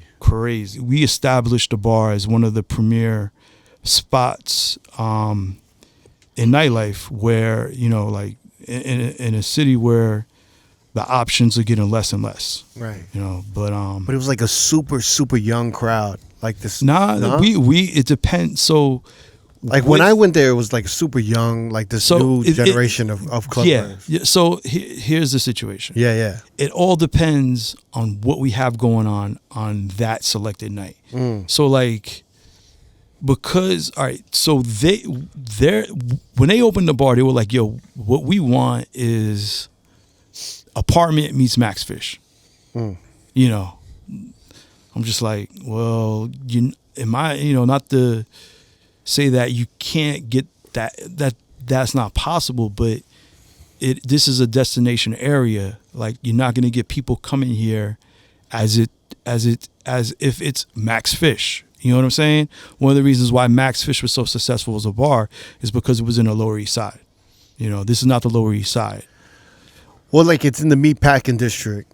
And was, I mean, it's great that we're in the meatpacking district because it's a great location, but it's also our biggest weakness because of that location. Because think about it. You got people coming from Brooklyn and you know, downtown, and we're all the way on the west side. I mean, yeah, people go to Standard. People come to our parties. We rock that motherfucker. Yeah, but there's also like a transition that happened because the meatpacking was killing it in the 2000s. Yeah, but towards the 2010s, it became like Disneyland. It was done. No, it was became done. like Times Square. It was done. Yeah. For people who don't know, the meatpacking district in the 2000s they had Lotus, they had APT, they had CLO, and then towards the 2010s. It became like Apple, Apple opened a store. And then they're like, so it became like Times Square. It became super corporate, and they kind of ripped the soul out of that whole neighborhood. So now, at the end of 2010, going into the 2020s, you had this like kind of, they wanted a really cool bar in the midst of like a Times Square corporate kind of area. A little bit, right? We knocked that motherfucker. The first year up to the pandemic, we were rocking. Yeah. Like, we wouldn't be open every night. Which is not easy. Not easy. I know. And we were doing well financially. I know the bar made over $1 million. in that time, less than a year of being open. We're not open that many days of a week. So, you know what I'm saying? Like we had a 2 a.m. bar license. Oh, you were closing early. Wow. So when they applied for the liquor license, they couldn't get approved for 4 a.m. Right. So that was the biggest challenge, because being in New York for all these decades and doing parties or whatever, it was always 4 a.m. Now I'm being handed the keys to this venue to, you know, make it successful. But we're only open until 2 a.m. Me DJing, I don't get busy until sometimes 2 a.m. That's when everybody, you know, people walk in the spot at 1:30, 2 a.m. is full go, you know? So I'm just you guys were on like Cali time. That's how I had to approach the night. And I'm just like, shit, I mean, okay, this is what it is, let's do it. But, you know, there was other challenges prior to that. Going back a few years earlier. So like we missed some ground of stuff that I did, which led up to this point where SNS, you know, they were comfortable with me becoming this person and taking on this role. So going back to the meatpacking district in the 2000 teens, that area had become done. PM became Griffin. Chris Rita took over Griffin. So in 2012, after Santos shut down or whatever, I had started up a new Wednesday party on at the space that used to be the Eldridge with a new team. Shout out to Hannah Mae, shout out to Cat Ann, shout out to Sammy the Jew, and everybody else who I'm forgetting. But we started a party there and we moved it to Gold Bar on Saturdays. This is before Johnny Lennon and Adam, who owned Hudson Terrace, bought it from the old owners and who owned Kane. So I got that venue for about 3 or 4 months on Saturdays, every Saturday. And they gave me the crazy deal, like where I was getting paid a DJ fee, and they would give me 20% of the bar if we broke 8,000. There wasn't a week where we didn't break 8,000, and we crushed it.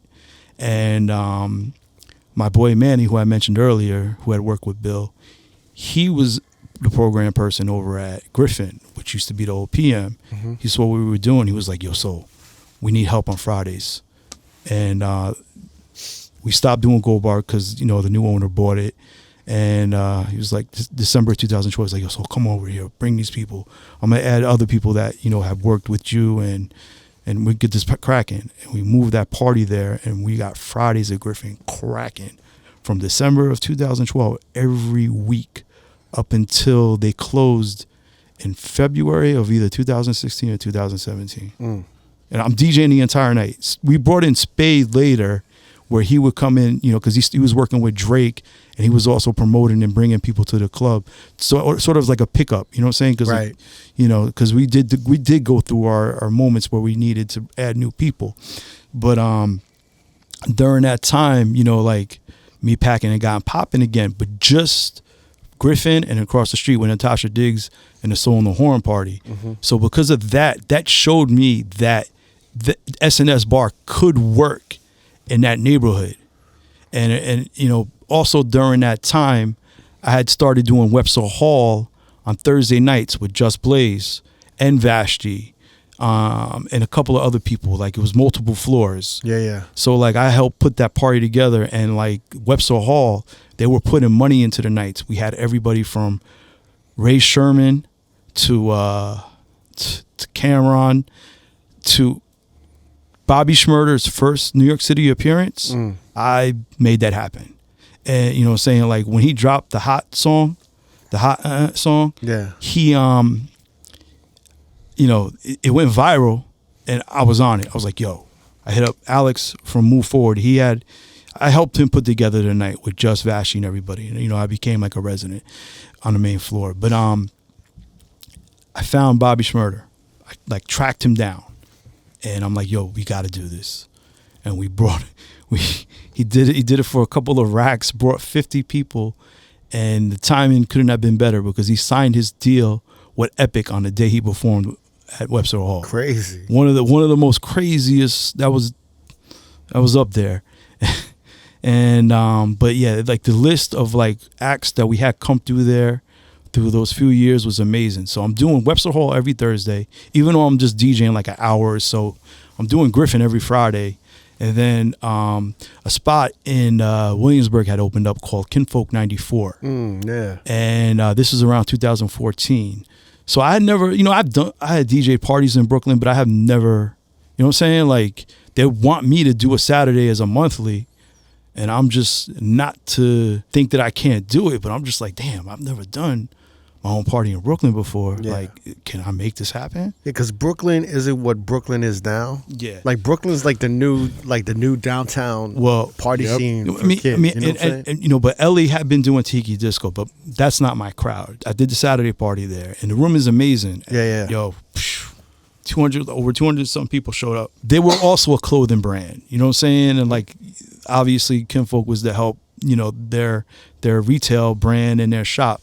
So the monthly party turned into bi-weekly, and Saturdays just became out of control. Like, I would bring in guest DJs, I would bring in it's someone's birthday party. I had Andre 3000 in there one night. I put together Erykah Badu's album release party there for the mixtape. You Can't Call my telephone or whatever, I forgot what it's called. But from there, Saturdays got so out of control and proved me that this can happen in Brooklyn, that I heard that their Fridays was hurting. And I was like, all right, they were trying to lower my pay also. I was like, listen, if you want to lower my pay, why don't you just give me Fridays? You guys are hurting. I can get your Fridays popping. And they gave me Fridays, and I got their Fridays popping. Mm-hmm. And all of a sudden, boom, So like, but yeah, just to sum it up, like, the aughts or whatever you want to call it, Griffin on Fridays for almost 5 years, Webster Hall on Thursdays for almost 3 years, Kinfolk 94 for almost 3 years. I'm doing 3 nights back to back to back. I'm getting fucking tired. Yeah. You know what I'm saying? Like, I love doing this shit. I'm gonna do all these parties. You know what I'm saying? It doesn't affect me DJing, but it's like, damn, man, I need to start. I need to grow. I need to do something else. I'm going to continue to DJ because it's something that I love to do. You know what I'm saying? But what is it? And, I manifested, and then all of a sudden there was talks of SNS Bar. Yeah. And, like, I had to be patient, but a year and a half later, boom.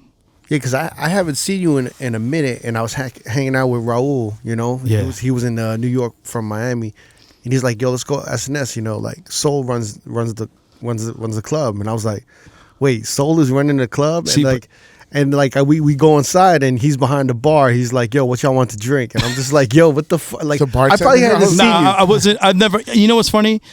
That's not my, like, I'm very respectful to my coworkers and their territories. Like, you catching me behind the bar, that's very, very rare. Like, because in the DJ booth, I don't want people coming behind the booth and, like, being in my workspace. So, like, but yeah, that was very, very rare thing to catch you behind the booth. Yeah, because maybe the last time I saw you was Santos. Like, it's been a minute. You know what I'm saying? Yeah. And I was like, oh shit! But just like, Soul. Just overall, like, in regard, not too many people knew that I was over at SNS doing bookings, but that's on purpose because I don't want all these random ass people hitting me up or just trying to be nice when what I'm saying, it's not genuine. Yeah. You know what I'm saying? They want like, something out of you. I want to meet people just as someone that's not a DJ, as somebody that's like doing bookings or helping them curate a night or help them put something together. I want to, make sure that this person is worthy of that. Right. You know what I'm saying? I want to give people the opportunity to build something for themselves, like many others have given me the opportunity to build something for themselves. Countless people, man, like, it's really a blessing, for me. For sure. But I knew what everything you're saying right now was like after the pandemic, and I was there at SNS. It really was to me like it was a very young crowd. Yeah. A lot of like young DJs, up and coming DJs. It wasn't Peach Fuzz. you didn't come to one of Raul's nights. No. Because we had did Peach Fuzz a couple of times at SNS. That was one of our best parties. Of course. Yeah. When he brought that Miami Peach Fuzz party there, you know? Yeah. So no, but like I would be there. Like Donovan's Yard did a night over there. You know? They actually. The Fashion Week, they did a Fashion Week night, but it was a collab with Peach Fuzz. I put them together. Right. So Sean G had hit me up. He was like, yo, we're going to be in town Fashion Week. I think it wasn't February, it was September Fashion Week. He's like, yo, let me get this date. I'm like, yo, I got Peach Fuzz here. I can't pull out on them. Yeah. But you guys have similar crowds. Why don't you do the night together? Yeah, it was perfect. And it was one of our best parties. Yeah. That's dope. Tory Lanez was there jumping up and down off the circular table. I was just like, what the hell is going on here? But yeah, man, just overall, it's unfortunate because so the pandemic happened. We were rocking for over a year, almost a year. The pandemic happened, and then we were closed for a year and a half. We reopened in August of 2021, and we rocked up until December of 2023. I can't get into details, but they had to shut down the office, which was the second floor, the store, and the bar. The game plan is to reopen in New York City. So for everybody out there, y'all working on that, right? Fingers crossed. Manifesting. Hopefully, we can do some more quality events and give it another life. Yeah. And help put on people. I definitely think the bar has played a part in keeping that spirit of nightlife alive in New York. Yeah. You know what I'm saying? So, because it just becomes less and less venues and lack of quality parties. The energy there was so crazy too. Let me tell you, when the first Fashion Week we did, the year that we opened, in September of 2019, it was we had Raekwon and Ghostface perform, and Stretch was a guest DJ. I'd opened up. I think maybe Max Glazer might have played a set also, but the stars were aligned. That was the same night where RZA had a premiere party for the debut of the show on Hulu, Wu-Tang and American Saga. Yeah. So he heard that Ghost and Ray were going to be performing. We didn't announce it. It was just word, we told people word of mouth. So he shows up. He's like, yo, I want to buy a table. Comes in, buys a table, gets a bottle. We would have gave him a table in the right. You know what I'm saying? But we bring them down. The place is rocked, packed. Yeah, I think we did an open bar anyway. That was, So bring them on stage. Those Ghost and Ray, they're fucking professionals, man. They rocked that. They were rocking that shit, and RZA just jumped up on stage with them. Wow. And performed with them. Did they know? They knew he was there. They didn't know why he was there, but obviously because he had the premiere party that night, and I guess it ended early. But he showed up and got on stage and rocked with them. That's dope. And I haven't felt energy like that at a party or even a show in years. And I said to Stretch, I was like, yo, man, this shit feels like we at the fucking tunnel. And he was like, yo, this shit is crazy. I was like, it felt like, like one of those, like those 90s nights, like Bob's or something. You know what I'm saying? Where the end, where it was like kind of like, it's not the biggest space. Yeah, no, it's super. It's spacious, but it's super intimate. It's always packed. Yeah. And it's just like that energy where you just saw like, There's there was always a ton of girls there. Yeah, it was a great vibe. Yeah, very 90s. Yeah, we tried to follow the formula. You know what I'm saying? Like try to get the right people in there. Try to make sure that the ratio is right. Yeah, try to make sure the music is right. Try to make sure the flow of music is right. Yeah. There's challenges. From night to night because everything that we did pretty much differated from week to week. We had monthly parties, but there was no set.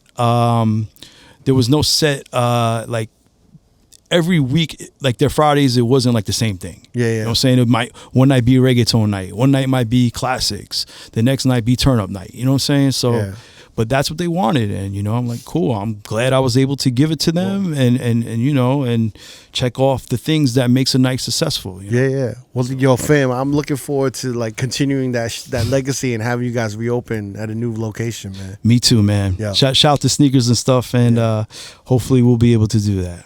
Hey, Soul, man, thank you so much for coming through, man. Thank you. It's an honor, bro. And again, man, rest in peace to DJ Never. Yeah. And, 5 years in the making. I'm so glad we finally did it, man. Thank you, brother. My man. I appreciate it. Yo, DJ Soul. Peace. If you want to watch more episodes from R.O.A.D Podcast, click either links on the left or the right. Don't forget to subscribe to our YouTube page and get updated on new uploads throughout the week. Peace.